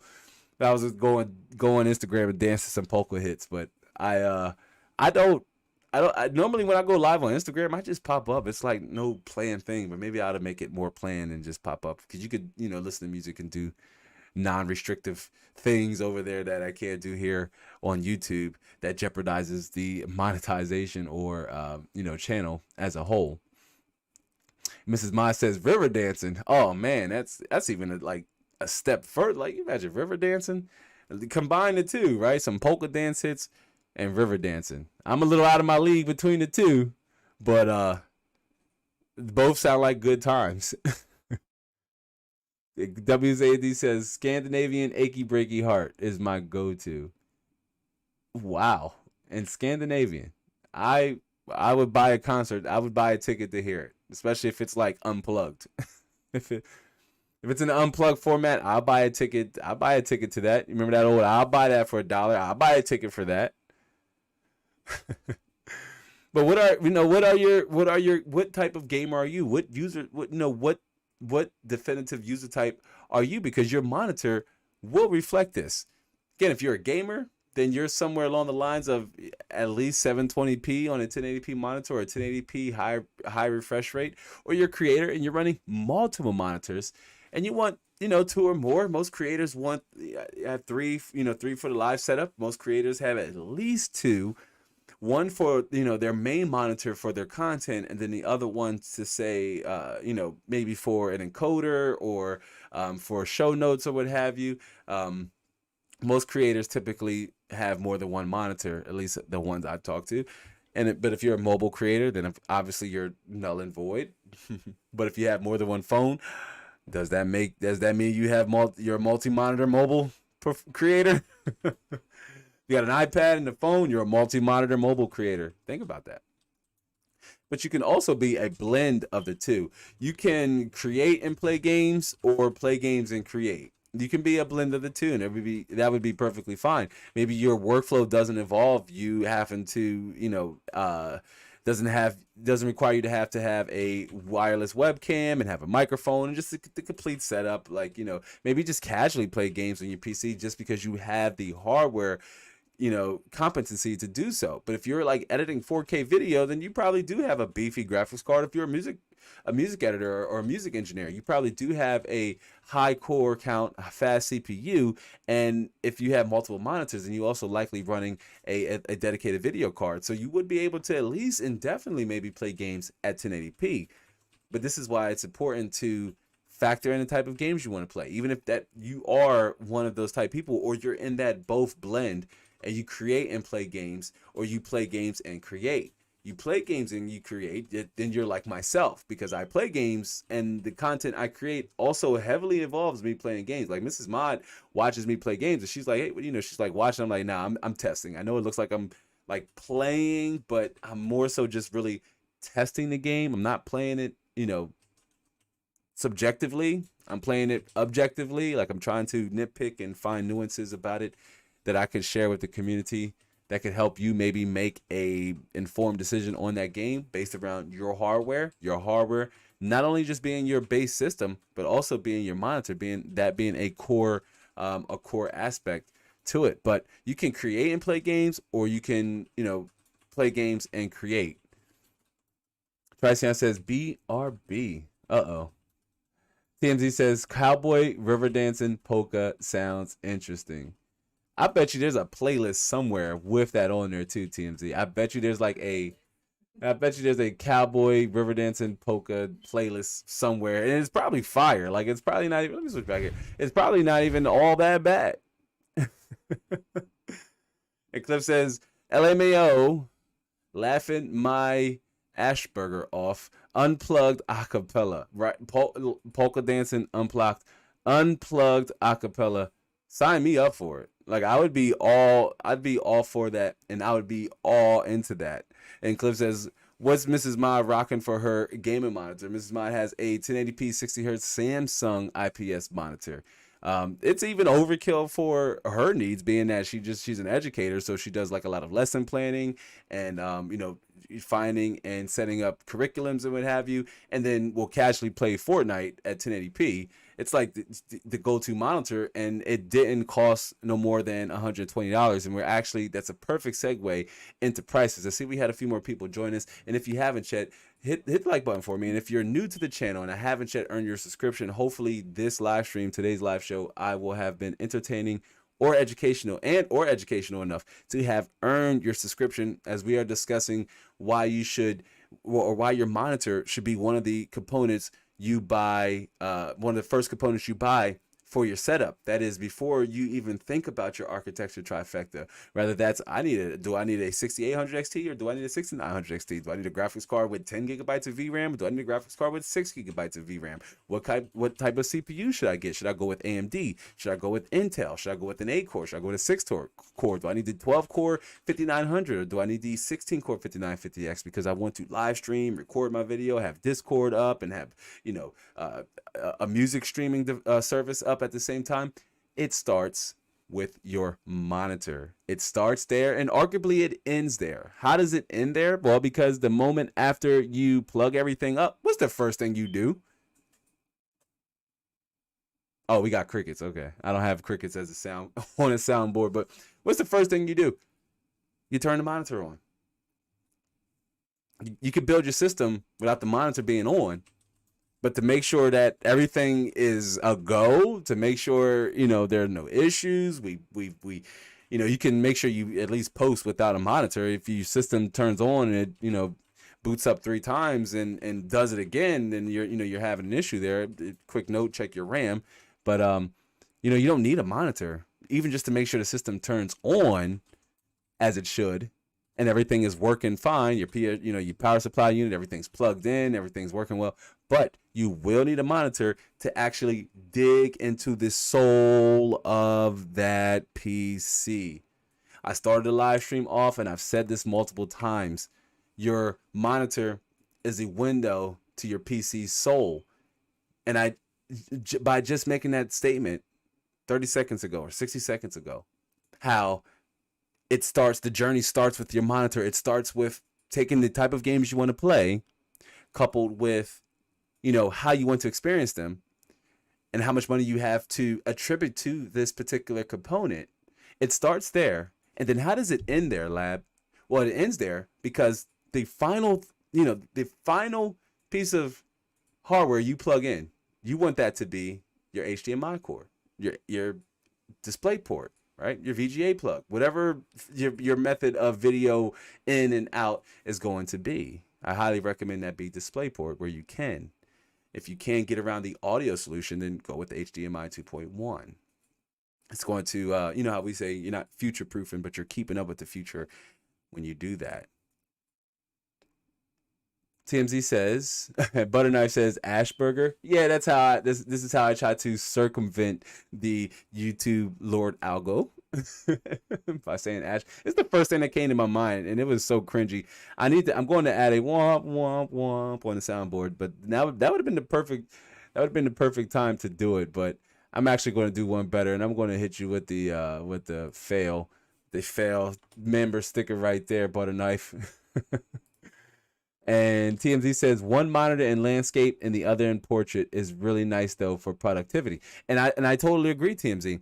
And that's where you would maybe be in the category of you fit the the type of being both a creator and gamer. Your blend of the both, where like TMZ said, having that monitor and landscape is going to help with your base game and just run your games. But then also in portrait mode, this helps you for navigating a chat or Discord, browsing the internet. If you're like creating that type of content, and you're trying to browse down in your browser, so many different functionalities for a monitor being in that configuration of being landscape and portrait that could really help enhance your productivity and your workflow as a creator. If you're just a gamer, then maybe you won't get as much out of it. Perhaps if you want to monitor your system's health, maybe you have like hardware info monitor up, or you have NZXT's, I believe it's cam. I don't really use it, but to each their own. It's it works as it should for you to at least monitor your CPU temperature and your GPU temperature. But maybe you have that window up to also manage your music being streamed. You never know. But that having that monitor, even as a companion monitor, could even just level out your experience. This is, again, if you're just a gamer and you're not a content creator, and you're like, well, what would I need 2 monitors for? We just laid it out for you, fam, right there. Especially if you got the spend to do it. Like, especially if you got the spend to do it. But thanks for dropping that on us, TMZ, and Butterknife with the yellow emoji. She's laughing at my fail sticker. And Cliff says, absolutely, TMZ, Mr. Zombify. 1 up for browsing, etc. while you're gaming. Perfect, excellent monitor setup. Yes. And again, I totally agree. That is an ideal setup, especially once you see that it could be had with, say, a budget between a little north of $300. That's USD. And it's not that expensive to achieve, but what you get out of it is so much more. In fact, it's actually quite difficult to put a particular price tag on it. But actually, a bit of information as we bounce back to how your monitor reflects your user type, or are you a creator, you're a gamer, or you're a blend of both. What might you even want to say target in terms of then, well, Lab, give me a good starting point, or let's actually talk money. Let's talk price. Let's talk money as we jump back here. But no, we were already talking about, becoming a channel member. But if we just jump over to everybody's favorite site, that's pcpartpicker.com. It's a great tool to use for if you're new, or if you're new, or even if you're an experienced enthusiast. It's a great tool to have. It has some information that helps you with making sure your parts are compatible, both with like CPU, motherboard, but also within case specifications, and like having the right size power supply as well. But if you look at what it would cost you for, say, even a 1920 by 1080p monitor, let's say you're that 1080p, 720p gamer, you're somewhere between there, right? But with and this may vary. I'm sorry, this may vary from game to game, but when you're in this category, you're going to want a good rule of thumb to abide by is that you're going to want a fast GPU with at least 3 to 4 gigabytes of dedicated VRAM for 1080p, and a faster CPU for high FPS gaming of at least 165 hertz, 165 plus hertz or more. Now, why is that? Because as you start to lower your graphic settings to achieve that level of, that level of that FPS output, then your CPU becomes more and more of a factor. So this is why you still want a fast GPU, but you want a faster CPU so your CPU can handle the load at lower settings. This is where people run into the weird, bottleneck. But this could be had, as you can see here, for between $160 to $250. That depends on if you want a standard, 144 or higher 360 hertz runs in a little higher price category. But this 165 hertz 24-inch monitor, which is more representative of competitive gamers. Most competitive gamers play on 24-inch monitors. But this is another reason why, panels other than IPS become such an attractive, decision. But if you look at how much more you have to pay for an IPS model, then you say it's worth, what in this instance it's $4 or $5. And these prices may give or take depending if you're on Amazon or Newegg or what have you, whatever your local online retailer or brick and mortar retailer. But you can achieve this on 165 hertz or 144 hertz monitor, $160. That's actually not bad at all, but it is a VA panel. So like I said earlier, when Cliff asked, what would be a reason to not go IPS? And I said, first, it'd be cost if you're like really trying to pinch and save. But the MSI Optics G224C4 is only $20 less than the G241, and it's an IPS panel and 144 hertz. This is a smooth just a smooth monitor for all different types of things you want to do on your system, rather that's game, especially if you want a game, or like if you are that person who you say, well, I want to run 2 monitors, right? Portrait and landscape. Your monitor, say your landscape monitor is maybe 60 hertz or 75 hertz or something like that, and your portrait or your landscape monitor is 144 hertz, and your portrait monitor is a little slower. That's where it could also come in handy to where you wouldn't need an IPS monitor for a companion monitor, especially if it's for casual browsing. That's not money well spent if it's going to cost the same as your go-to panel, your IPS panel. But you can pick up a decent 165 hertz 1080p monitor in this price range of about $160 to $250. As you see, there are a few different options available. 27 inches is my screen size that I like to start out. Typically with me, the larger the better, because again, I play a lot of story-driven games, so that is what's important to me. But a 27-inch IPS 1920 by 1080p monitor, 144 hertz at $180 is not bad at all. And we talk about taking advantage of hardware prices when they are low. This is a lot of value here, especially if you have the hardware muster to some extent. You may have to tweak your settings, or if you're on a RTX 20 Super Series, right, graphics card, or a 1080 Ti or something to that extent, and you still play slightly less demanding games, this could be one heck of an investment for you starting out, or you having a current configuration or system. Now, if you're looking at an entry-level 1080p monitor for light gaming, or say like low settings gaming, this would be likely mostly done on, say, integrated graphics. So an AMD based APU like with Vega 8 or Vega 11, or any integrated Intel CPU or CPU that has integrated graphics.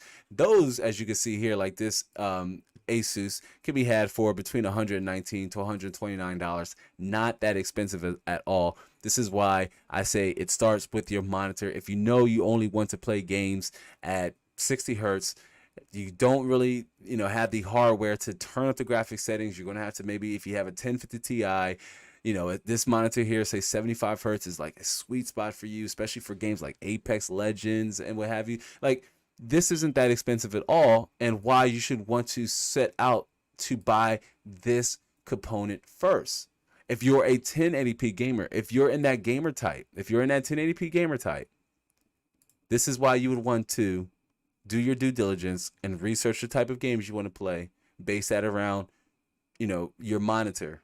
If it's Destiny 2, Forza Horizon 5, The Witcher 3, that's a well blend, a well mix of games that could either look good at either resolution, 1080p, 1440p.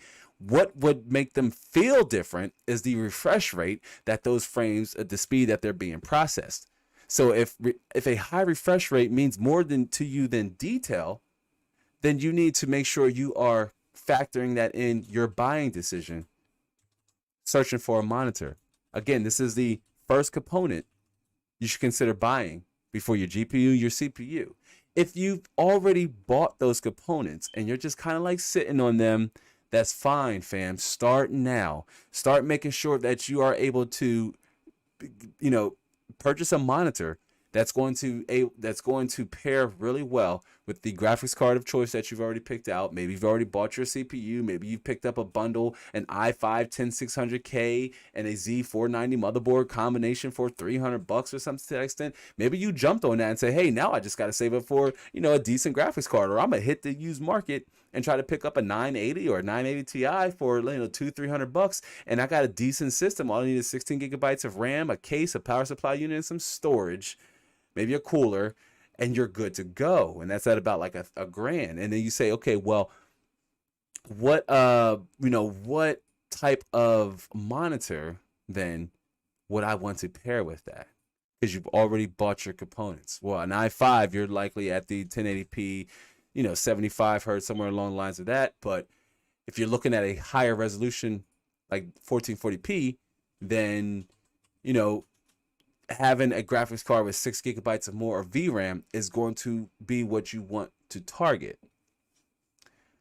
Triceon says, I see 15 too. 15 likes? Nah, I see 14. I see 14 on my side. Mrs. Maya says, I have 15 likes on my end. Nope, I still see 14. I see 14. I don't think we quite there, y'all. I don't think we quite there. No, okay. All right, let me see. Are we at 15 likes, really, Mrs. Mott? Are we at 15? We're at 15. Y'all really want to see me rap? Y'all want to hear me rap? All right, we're going to take a brief intermission because I did say that if we get to 15 likes, I was going to try to see if I could pull a rap out of my old catalog. Cliff says, oh, I'll laugh. Said if we get 15 likes, he will dance to Viva, Living La Vida Loca in cowboy boots and his unmentionables. Man, I might need like 20 on it if that's the case. Y'all want me to do all that? That might even be for channel members only. That might be something that might pop up on the channel members' personal community tab section. Oh man, TMZ with the microphone. All right, let me see. Let me see if I can pull. If I mess up, y'all gotta forgive me though, because this has been like, man, I wrote this probably before most of my kids was even born. All right, let me see. Okay. Listen. Here it go. I'm fresh about the gate. My swag making y'all copy and paste. You put me on a track and I run across state. I'm trying to move pounds. I ain't talk about weight. Yeah, it's more head, you gotta feel them. Swagger on 100,000 trillion. I'm already dead. How you gonna kill him? Beat broken down, banged and rebuilt him. And yeah, you know my song. Everybody like it, so sing along. He's saying so much swag. Man, y'all really know y'all want what I have, but you can't. So listen, fam. I'm the okay. That's all right. That's all I got. That's all I got, y'all. All right. Can I get something? Can I get a round, y'all? Can I get the round of applause for Lab and his rap? That's all I got. A short bar. No, y'all too much. Y'all too much. Y'all great. Y'all too much. Okay. That's how we do it, y'all. That's how we do it. Triceps says, "Yo, where you got them bars from, bro?" That is old. I mean, that's just stuff that we wrote that when I was like making in my mixtape days, I guess, if you will. Me and my buddies, we would just, pick. That was actually, I wrote that to like a Busta Rhymes song. Is like, put your hands where my eyes can see. If you guys familiar with the song, I would, do it, but monetization, claim, and all that other nonsense. But I wrote that rap. There's more to it, but that's all I can remember. And I lost the original where I wrote it down. But that's all I remember from practicing the beginning so much. And, I just never really rap it. I just did it because I fancy myself being a pretty good on wordplay. But yeah, Sparta Rules with the hand clap. Thank you, Sparta Rules. I'm gonna give myself also I'm also gonna give myself the air horn. That was actually pretty. I wrote that like so long ago, right? Like that was definitely fires. Triceon says legend. Cliff says boom boom chow boom chicken. Wow. Yeah, listen, y'all. I would do another one, but it's not so creator friendly, I guess, if you will. The one I only really remember so many, and there's a couple like R&B songs I wrote, but y'all not ready for the R&B songs. Y'all not ready. I tell you what, we're in the third block, but if we get to 20, I don't even think y'all will. This is how confident I am. If y'all get to 20, I'll sing an R&B song I wrote too. And I was all over the place as a creator. I'm telling you, this was years ago. But also, I wrote R&B songs too, and I still remember some of them. You still got some, still got some bop to them, and I still memorize a good portion of them. But if we get to 20 likes, I'll sing one. But that's awesome stuff, y'all. This is good times. This is what it's all about right here. This is what it's all about. Cliff says that's on the internet forever. If you're a boomer or close to a boomer like me, You know where that's from, but there's forever. Forever. Yeah. It's up there along with the other one. Remember I shared some of the other ones. And I think I've even free on the pop-up live stream, which I know you weren't present for, Cliff, and I know you weren't there, Paula. But the pop-up live stream Thursday, I believe it was Cloud Zazie. I know I'm butchering it, but Cloud had said would I freestyle for a super chat, and I said, well, I'll freestyle for you without the donation. I appreciate the donation, but I'll freestyle without the super chat. I got you, fam. And I just did a quick freestyle for Cloud, and I suck at freestyling. I am trash at freestyling. I am not a good freestyler at all. I'm just not good at it. And TMC says 20. Can we get some Al Green, man? Listen. Y'all get R&B lab, like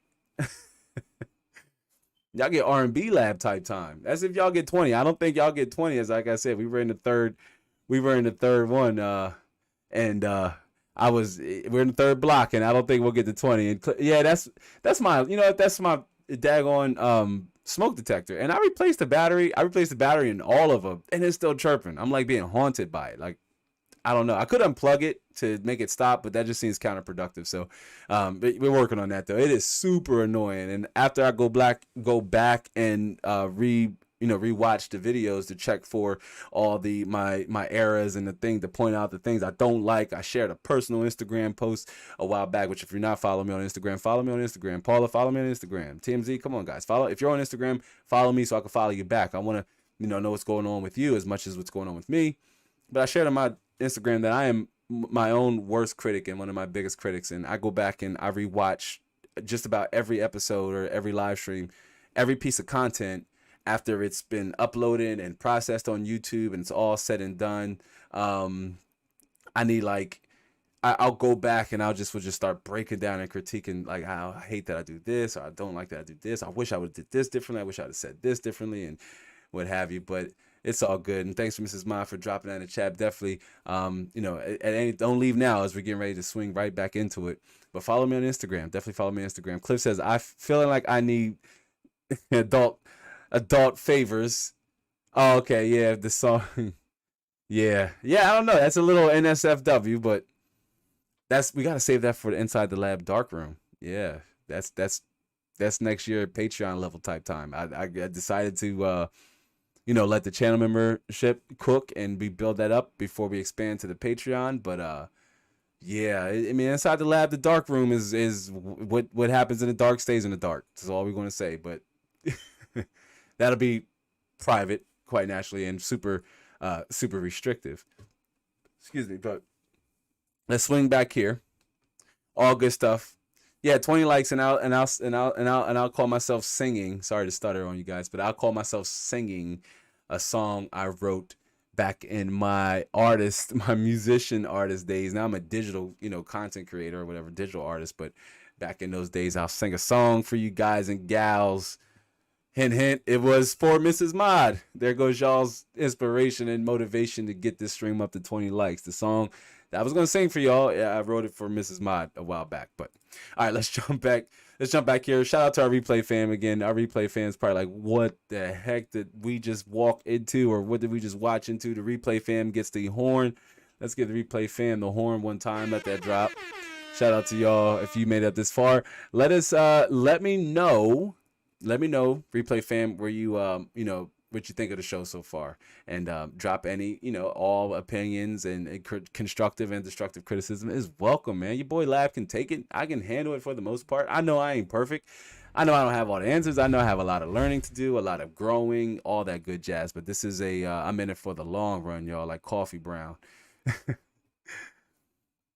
Cliff is dabbing on it. Gotta love it. Paula says, I think I do follow you on Instagram. I'm very rarely on that platform. I think you are, Paula. My bad. I think you do follow me. I think I follow you back, but you're right. You're not on there as much. But if you do want to keep up with the brand, definitely follow me over there.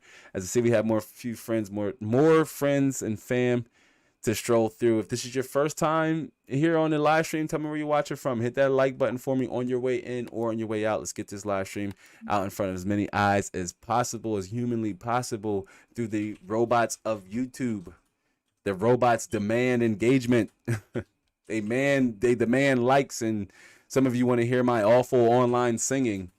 So we want to hit that liker for us. Get that liker up to 20.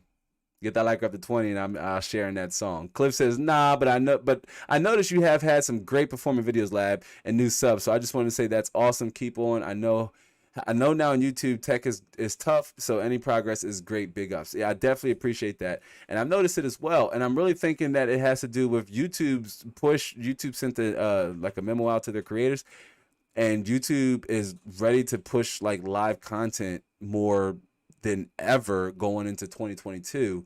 So they could be experimenting with live content, getting it out and for more impressions and for more people. Because I noticed historically the live content has always done well, but here as of recently, since that announcement, it's done even better, as generally live videos accumulate way more watch time when they initially air versus videos on demand that may accumulate that watch time over time. But when it's a live video, it'll accumulate so much watch time. YouTube systems recognize that, and they'll push it out in front of so many people. But with the show structure changing, and just the way I said I want to make sure the content is delivering value and how I can continue to encapsulate that here on the channel, I think this is a byproduct of the growth that we're starting to witness, and it's a beautiful thing. We had a few new subscribers step into the pop-up live stream we did on Thursday, and that was pretty cool. So I'm even noticing some of them commenting on a few older videos and coming in here to the live stream. I know not everybody can make a live stream, so that's just having the replay, and this is one of the reasons why I leave the live stream up as is and how it is, because I want, even if it's a viewer and passing by, or it's passing by their home feed, or they catch it in the community tab or on another form or another social, the live stream is as close to how it is when it aired. It's the same experience, other than you're not able to be here with us in real time like you lovely ladies and gentlemen. But I'm always on the comment section. Typically, if I'm not driving, which I've pulled over to the side of the road to respond to, like, comments that either criticize what I did, or comments that I just thought were very well thought out, and I wanted to respond. I try to have like quick response time in the comics, but not in the comments, not comics, but I try to have quick response time. And I'm always in the comment section. So our replay fam, you're like our live fam. I'm right here with y'all, and here to answer any and all your questions still about anything discussed. So even if you watch a 2, because our shows typically average about 2.5 hours. If you watch a 2.5 hour, show, and you might have like walk away with like 3 or 4 questions, even if you're like shy and asking them in the comment section, my socials are all in the description box. You can always just head to any one of the socials, follow me, send me a DM, let me know you Lab fan, and I'll follow you back. But all good stuff. As Tristan says, your streams have really been getting a lot of views. Dang, bro, I didn't even notice. Congrats. Yeah, they've been like, typically while they're airing and even after they air, it's like it's a boom. So the videos, the live streams who have the most amount of watch time are being pushed like the heaviest in front of new people. And while I enjoy going live, let me switch back here really fast, because I enjoy going live. I see YouTube likes and prefers to push my live content, while relying on my videos on demand to just perform really well with the core members of the audience for them to get maximum reach. But the live show reaches so many different people because YouTube favors real-time engagement, live interaction, and live engagement. YouTube really favors that. So it puts the video, once it calculates the watch time and the fact that the view duration is high, because a lot of you stick around from like the beginning of the show to the end of the show. If you understood how YouTube works, then you would know that that's like a really good thing. When I tell you that the average watch time would be somewhere like on average 55 minutes per viewer. That is crazy to average that kind of watch time. In a live stream, it may not seem like a lot compared to like if it's a 3-hour live stream, but if that was a 55-minute video, we would need one person to watch the entirety of the 55-minute video uninterrupted, straightforward, straight through, to have an average 55-minute view duration. That's crazy, but it's all good stuff. Tricep says, yeah, great to see y'all growing, man. We are growing. We are growing as a community. I am nothing without the community. I am nothing without the community, and I am nothing without your viewership and your participation in events like the live show, which we were, to get back to the topic, to see people dipping off. They're like, man, wow. Like, they're like, what the heck is he talking about? But yeah, try saying, yeah, 55 minutes, average view duration per viewer. Like, normally when I end the show, it tells me what the average view duration was, coupled with the amount of watch time, and it's typically somewhere between the 45-minute to 55-minute range, and that's insane. YouTube sees that, and the higher the watch time, the more it's going to get pushed by the algorithms. There's more than one, but I hate loathe talking creator talk, because we don't really have a community of creators, and as much as I would love to do that, it's just not what this channel is built around, and the core audiences are built around creative jargon. But yeah, it's crazy stuff, Tracy, and I would would love to talk to you more in the DMs if you're interested in it. I know I reached out to you, and I saw you message me back, and I will I will get to you likely sometime after the show concludes. But speaking of the show, we were talking about, monitor prices, and we were looking at monitor prices in the 1920 by 1080p range. But, you're going to want, and we were talking about how you want a fast GPU with at least 3 to 4 gigabytes of VRAM. And for 1080p, you want just a faster CPU for high refresh rate gaming or high FPS gaming. And that's because you're likely going to adjust your settings. You won't run the game at ultra settings to get 165 FPS output. You're going to likely need to tweak some of those settings. So this is why you want a faster CPU to manage the load and to try to avoid the bottleneck as much as possible. Depending on the game, it might be there, but you want to just be mindful of the game it is that you're trying to play. Like, if it's CSGO, then you can play that game at low settings or medium settings, as you're not really reliant on the level of detail in the game as much as you're relying on having the maximum amount of FPS possible for the lowest possible input delay. That is what's important to you if you like playing those type of games. But if it's like Assassin's Creed Valhalla or like Watch Dogs Legion, Skyrim, Cyberpunk 2077, and you really don't need a high FPS output, and you more so want to take advantage of, the level of detail in the game, then you want a fast GPU with at least 6 to 10 gigabytes for 1440p, as we switch back here and check out the price range for what 1440p monitors are going for right now. But you want a graphics card with at least 6 to 10 gigabytes of VRAM for 1440p, 144 hertz, and a fast CPU, again, to maintain the load at a lower settings, should you need to adjust your settings to improve the FPS output. I know that sounds kind of productive, but if your game is choppy and it's running sluggish and not all that great, you may need to modify some of the settings. But again, a good 1440p IPS panel could be had for around 260 to 350 USD. Not a bad price point at all, with the Gigabyte M27Q being among the favorite, or my personal favorite. Hint, hint. I mean, Gigabyte, come on, are you watching? Send me one. No, they're going to make me open up the credit card floodgates or open up the debit card floodgates for me to show y'all how well this monitor is built and how it's a perfect blend for you wanting to play games at a high resolution or at a high FPS, and have a high FPS output. Because although your monitor may have a 170 hertz refresh rate, all your games don't need to run near or surpass that for you to fully take advantage of your monitor. If you're like at 144, 150 and your monitor supports G-Sync, that's typically when you would want to enable G-Sync, when your FPS output can't exceed your refresh rate. You want to disable even G-Sync if your FPS output is able to exceed that 170 hertz. So if you're like on an RTX 3070 Ti or an RTX 3080 or an RTX 3060 or a 2080 Ti or 2070 Super or somewhere along the lines there between a 2060 Super on up, and you play games like Overwatch, you likely can play Overwatch at this resolution, maybe medium to high settings, and still be able to exceed your monitor's refresh rate, and you'd be perfectly fine. Or if you want a little bit more detail because you're playing at a higher resolution, then you can still, float your settings or change your settings, enable G-Sync, as you likely wouldn't be over that 170 hertz limit, but definitely close to it, maybe like 120, 130, 140, depending on what's going on the map. Cliff says, I just think as tech viewers return to YouTube, the uber high-end stuff won't do as well as mid-road entry-level value legacy stuff, etc. Man, you hit the nail on the hammer, Cliff. And this is why, here's of recently, y'all have been hearing me say things like, I want to get back to, going after legacy hardware, going back, still finding the value, because that's another reason why, views have picked up here. They typically always do between this time, like between this November and December time and the holidays.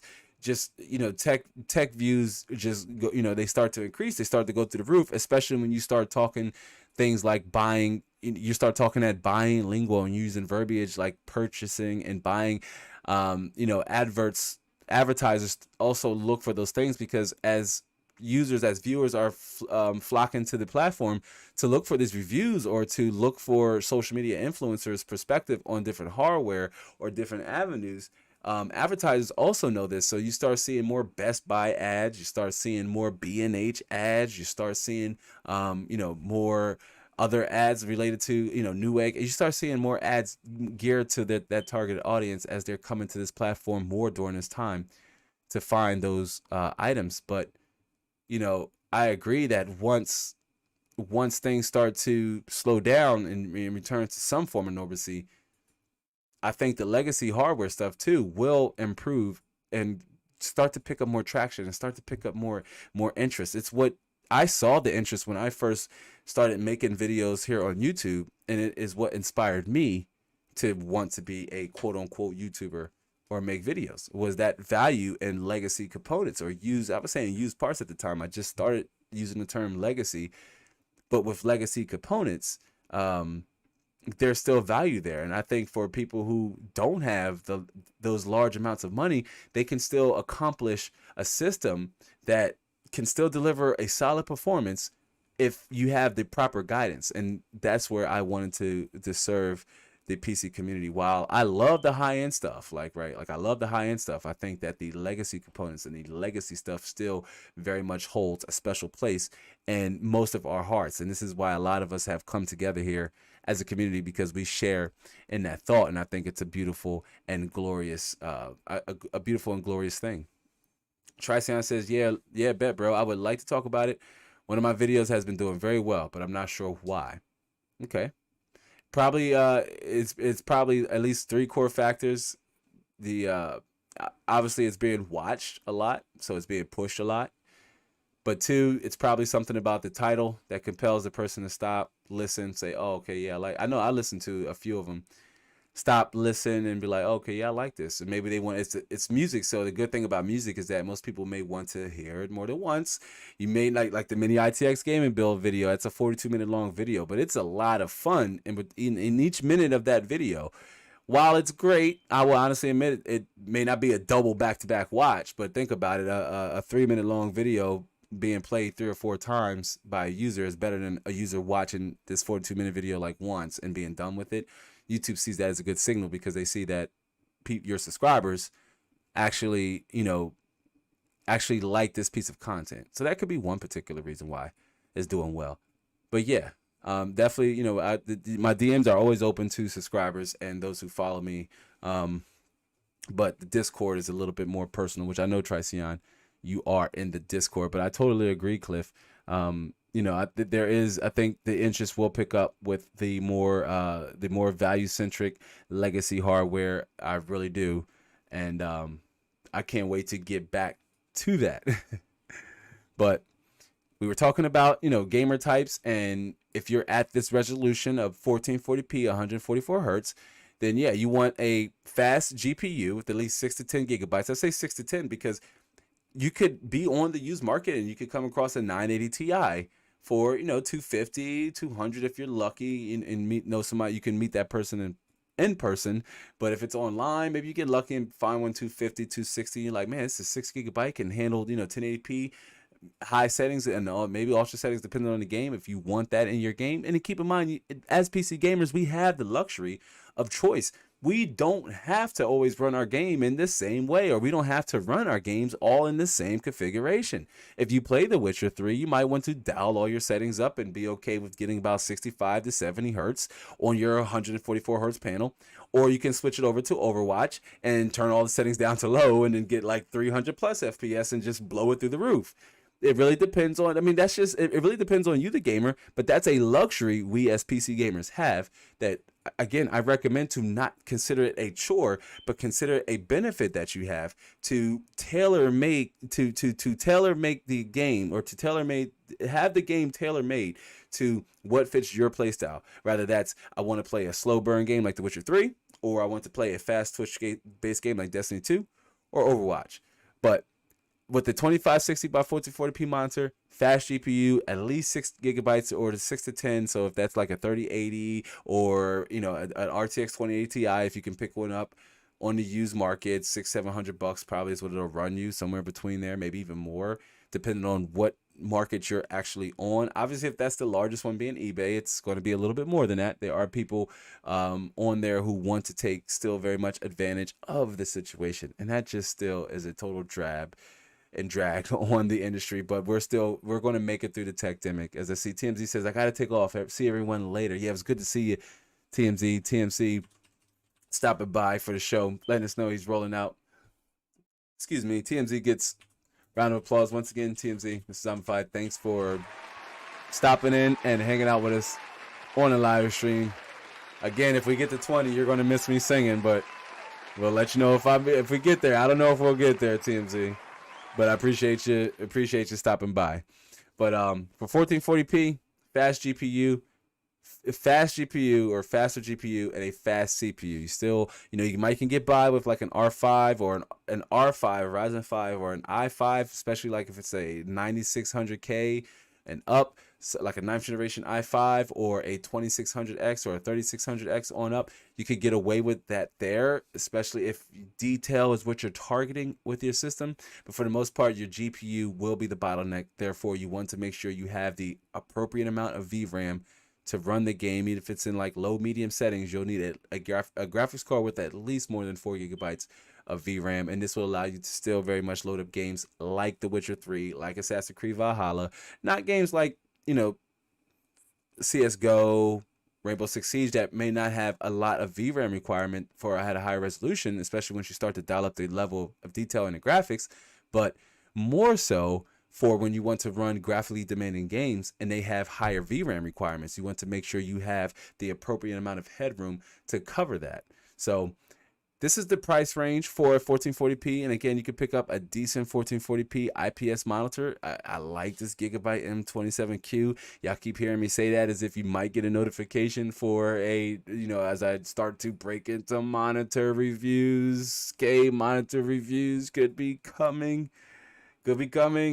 Air horn for the M27Q, for the Gigabyte M27Q. Gotta get the air horn for the M27Q. Thank you.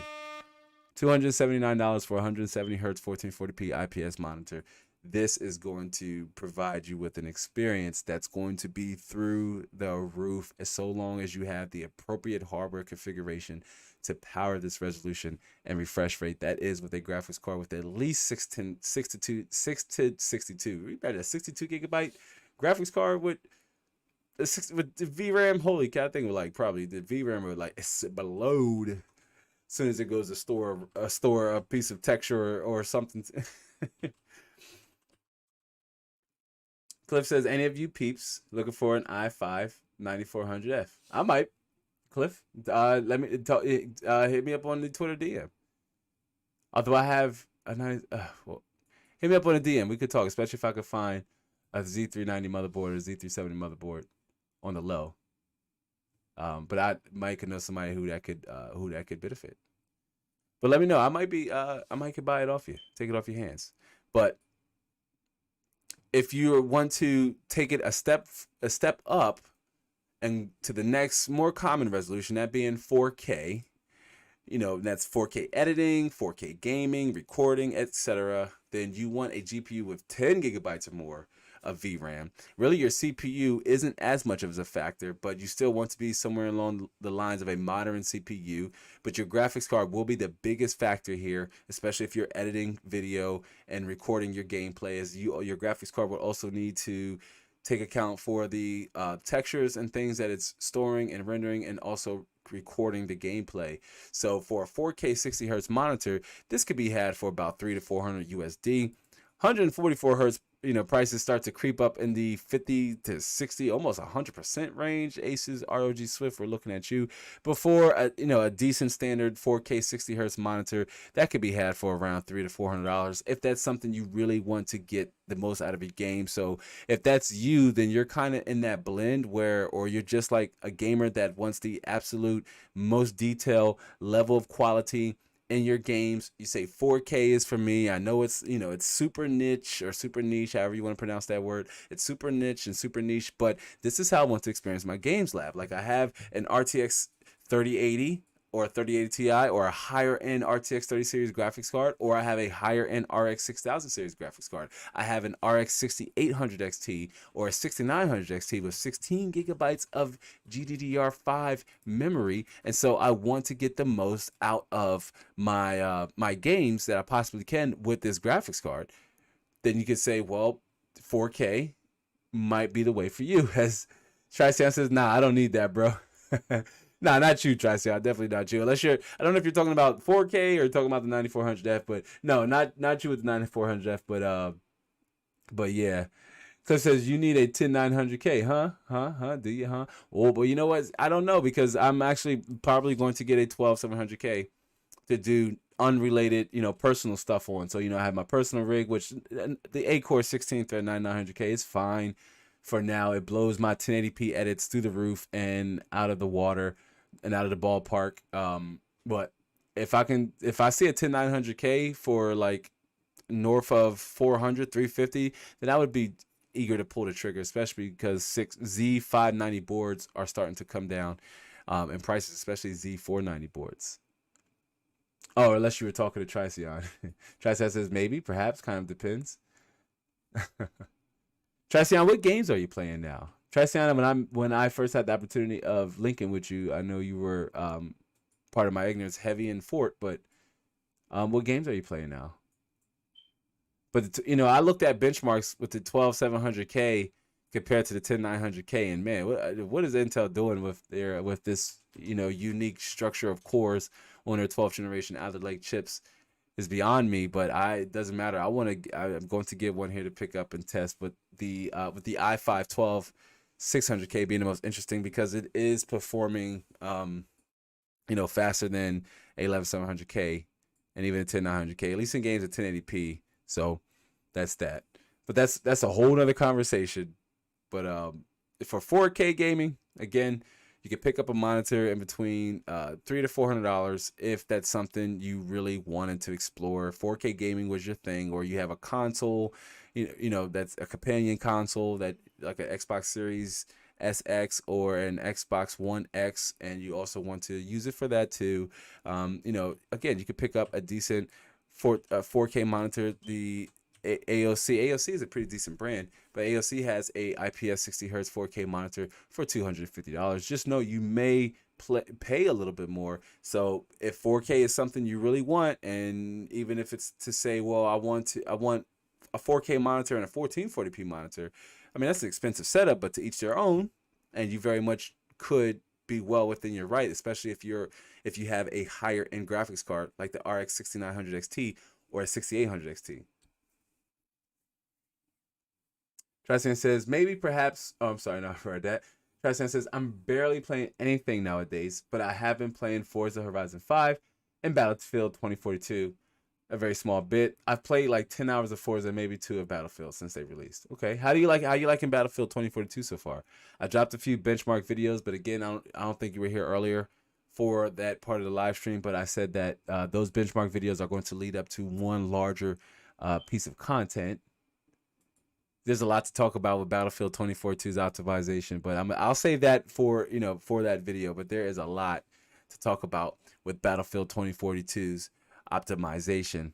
And Cliff says, I might bundle off my 10900K Momo, but nothing else we can trade for the 9400F maybe. Yeah, absolutely.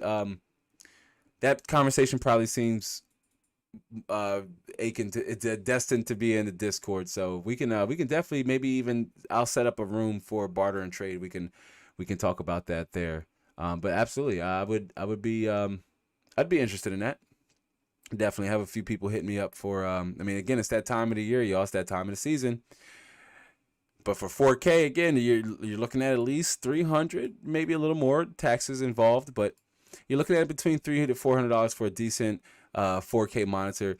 144 hertz is a different playing field, although this Acer XV273K at 635 at face value doesn't look all that bad, but then you consider the kind of hardware you need to even run a game at 144 hertz, that if you're doing it at 4K, chances are you're still likely running the game at maybe 4K low settings or medium settings to try to accomplish as much, to increase your FPS output to at least flirt with that refresh rate.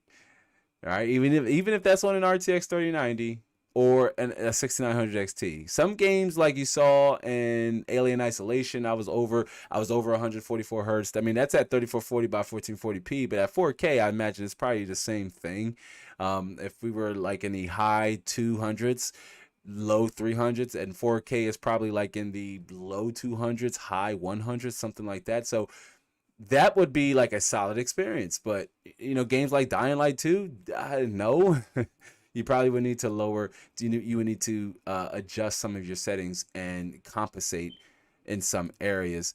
But again, 4K gaming, super niche, not for everybody. But if you were that type of gamer and you had to spend, go for it. But it's in my honest opinion, what I would recommend is 2560 by 1440p, 144 hertz on an IPS monitor is well suited for most balanced systems that have a competent CPU and a fast GPU. If it's not something along the lines of like an RX 570 or a GTX 1050 Ti or something to that extent, a GTX 960 or 970, clearly you're still along the lines of a 1080p 60 to 75 hertz monitor on those graphics cards. But when you start creeping past these 6 to 10 gigabyte range for VRAM, then you're really in a different ballpark.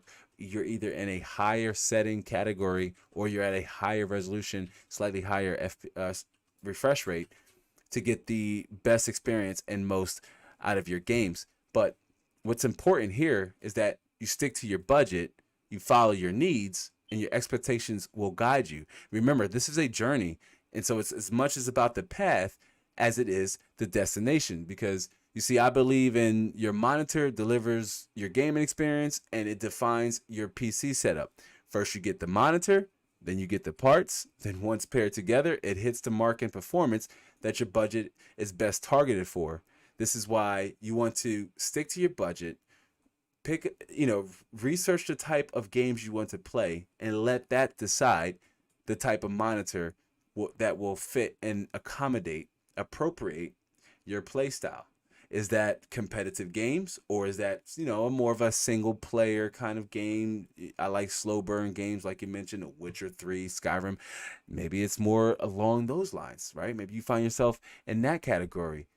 It starts and ends with your monitor. Do your due diligence, research the type of games you want to play or the type of games you've been playing. If it's a hardware upgrade and you're upgrading your graphics card and you're upgrading your CPU, like it's a near total setup upgrade. And again, those, don't look at it as a complete loss, because you can take those upgrades, flip them, and absorb some of the cost for the upgrade.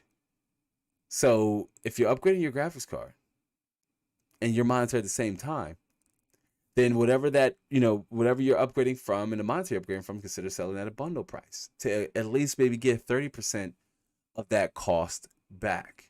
But it does start and end with your monitor. It's one of the main reasons why it should be one of the first components you buy for your setup, because it's going to start with your monitor, its resolution and refresh rate. Those are the two biggest. Yeah, response time is important. Forgot response time, gray to gray, etc. Yeah, I mean, okay. Cliff says, what about panel quality, color, gamut, sRGB, RGB range, etc.? Resolution and hertz are most known, but quality of panel is as much important, would you say? Yes, absolutely. And in that conversation we had, the live stream, I believe it was which panel type is right for you, we dove deep into the VA, TN, and IPS benefits, because each panel type has its benefits, has its pros and cons. Some may offer sharper, color accuracy. Some have better or less like whitewashing and ghosting when viewed at certain angles. Maybe, or some have better, viewing types. They all have different. They may have different benefits, but this is why researching your monitor is in its entirety, not just your resolution and your refresh rate. Like I was mentioning, it starts there. It starts with your resolution and your refresh rate, but there are other factors to consider. How much you're willing to spend is a part of that equation, but the panel type will, depend on how well you want to experience your media, how well you want to experience your games. Do you want in-plane switching, or where the images the images shift from color to color a little bit faster? Or do you want color accuracy at different angles? Do you want a faster panel? Typically IPS is the best of both worlds, if you will. Cliff says, like crappy 4K might look worse in some regards than a quality 1080p 1440p panel. Yeah, that could be very much true. That could be true. The game also depending on the image quality as well. How well does the game render those? How well does the game render those textures versus 1080p, 1440p, and 4K? Like, how well does the game render those textures, and what is the quality output of the hardware? But panel types are just as important, and that will be a dedicated conversation and a dedicated live stream, because, and I thought about incorporating parts of that into today's live show, but it's so important that I remember when we did that episode in season 1, I told myself, like, there needs to be a follow-up to this episode, because it's so much more important than just refresh rate and resolution. And maybe on the community tab, I'll share that video because it's still very much relevant. I don't have my show notes from it, but we did quite extensively talk about the benefits, the pros and cons to going with a TN panel to an IPS panel to a vertically, VA stands for vertically aligned panel. TN stands for a twisted pneumatic panel, which is one of the older forms of monitors, and it's typically one of the least expensive you can get in terms of panel types. And then you have in-plane switching, or IPS, which is a newer technology. But we talked quite extensively about each of those different panel types and the pros and cons and what purpose each one may or may not serve for you as a gamer. But just know I do share in the sentiment that wherever possible, go with an IPS, because it's just going to be a balanced experience. It's going to be a better balanced experience, and you will get more for your money in terms of the type of hardware you have and that you're willing to work with, even if you have to lower some of your graphic settings to take advantage of, or not take advantage, I guess, to maximize your refresh rate. But yeah, absolutely, Cliff, WASD Moose, it's not just about refresh rates or your refresh rate and your resolution. Panel type is just as important, just as maybe having inbuilt speakers. Maybe that's important to, I know it's not important to a lot of us, but to some it may be. Having HDMI 2.1, maybe that's important to some users. Maybe having the ability to have an ergonomic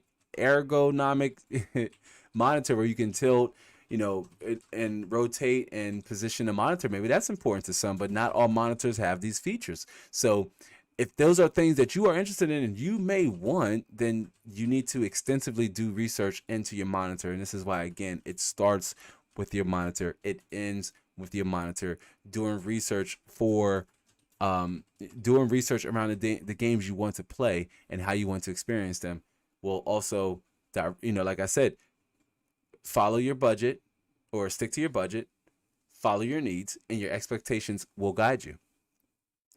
Cliff says, or it might look good but have bad input lag. Yes, that's important. Like I said, it might look good, but it might have bad input lag, ghosting, bleed, etc. That, yes, a good image, but those other things wrap up into the overall equation. Like you said, yeah, so there's like multiple different factors one would have to surmise from their monitor. And we're going to talk about monitors here coming up. As I keep hinting at monitor reviews, there's a reason why we started the conversation off with separately from which panel type should you get, right? That was in, we did that episode, we did that live show in season 1. It needs to be revisited, right, with a fresh set of eyes on it. It needs to be revisited, sure, but we did that in season 1. And while that conversation is separate for how important and how significant your monitor is, with this episode, what I really wanted to stress for our replay viewers and those of you who are live with us right now, you understand this concept more than likely. You have a firm understanding of this concept, but do know that it largely in part starts with your monitor. Even if you want to upgrade your components, you're going to take a look at your hardware and say, can I run this resolution? Can I at least get close to, can I have an FPS output that's going to be close to this refresh rate? Is it worth, me dropping this money on this monitor when I can say upgrade my graphics card or put that money somewhere else? These are all factors that will, contribute to your buying decision with your monitor and what kind of panel type you want to go with. And Cliff says, so yes, a very, very important component that pays dividends too. And do lots and lots of research. Yes, I mean your monitor again is the window to your soul's PC. Yeah, I said that right. Is the window to your PC soul. I mean, and it's so significant to it's such a core intricate part to the overall experience, from playing games to even casually browsing the web, to watching YouTube videos, even to watching YouTube videos. If your favorite creator, shoots and edits their video in 4K, and you want that level, you want to experience the video the way the content creator wanted you to, then it even boils down to that consideration as well. Not just playing games, but like Cliff mentioned, it is a very important component that pays off in the long run. And just like with some of the points we made, it's one of the components that you should have to upgrade the least often. But woof. I didn't mean to hit y'all with the cliche woof, but I think the ride is slowly coming to an end. Let's do our quick closing shout outs, our exit shout outs. And if you're still with us and you're present as I give my shout outs, do let me know. I know most of you, viewership dropped off quite significantly, but round of applause to everybody who was able to make it today. Starting with Cliff, WACD Moves, Tricion, my guy Ivan, TMZ, the Mrs. Zamify, who already left us. Shout out to our moderator, Mrs. Mod, for keeping the conversation fast and fluent. UGP Vlogs LA, that's Paula, another fellow creator who has also stopped by and blessed the stream. Who else? Let me see. Who else? Sparta Rules 1993. Of course, Sparta Rules 1993. Shout out to Sparta Rules. Butterknife, of course. Shout out to Butterknife.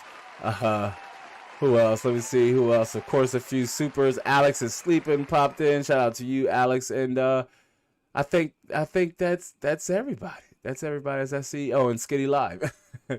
Skitty Live, my boy Scott, who was here. But and Tricion says, "Hey, bro, I gotta head out, but an important business call to attend." Yeah, handle your business, bro. Handle your business. Says we're wrapped up, and I mean that's it for this live show. Again, thank you everyone. If you haven't yet, stick around for the outro. If you haven't seen the outro, we're gonna fire up the outro music here as we properly say goodbye. But we do it in style, of course, as we always do. Because I don't know why YouTube wants to treat me this way, but we're here. But listen, y'all, thanks for hanging out during this YouTube live show. I do hope to catch you all in the next one. So until then, y'all know what to do. Be easy. Sorry, I didn't mean to end the music, but I was trying to peace out so fast. But anyway, y'all know what to do. YouTube wants to treat me this way. You see what YouTube's doing to me? And you're welcome for the applause. That don't matter, y'all. I'll catch y'all in the next one. Cliff, WAC Moves says later to Tricion. Later to you, Cliff. I appreciate y'all. We gotta do this again. One more time. I do appreciate y'all. You know we are live. We are live back again next Saturday, Shifter. Shifter, thanks for hanging out, Shifter. Do be sure to stick around for the closing outro. And you're certainly welcome, fam. It's my pleasure. It is my pleasure. I do hope to catch you all in the next one. So until then, be easy. Enjoy the outro.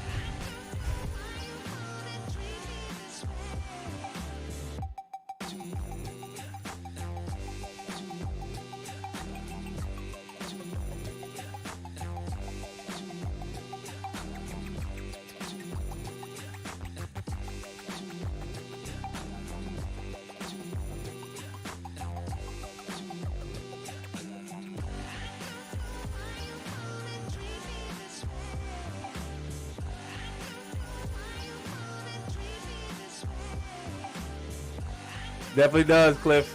And I'll catch you over in the Discord. We can talk about that. I'll catch you, brother. Be safe. Be easy, y'all.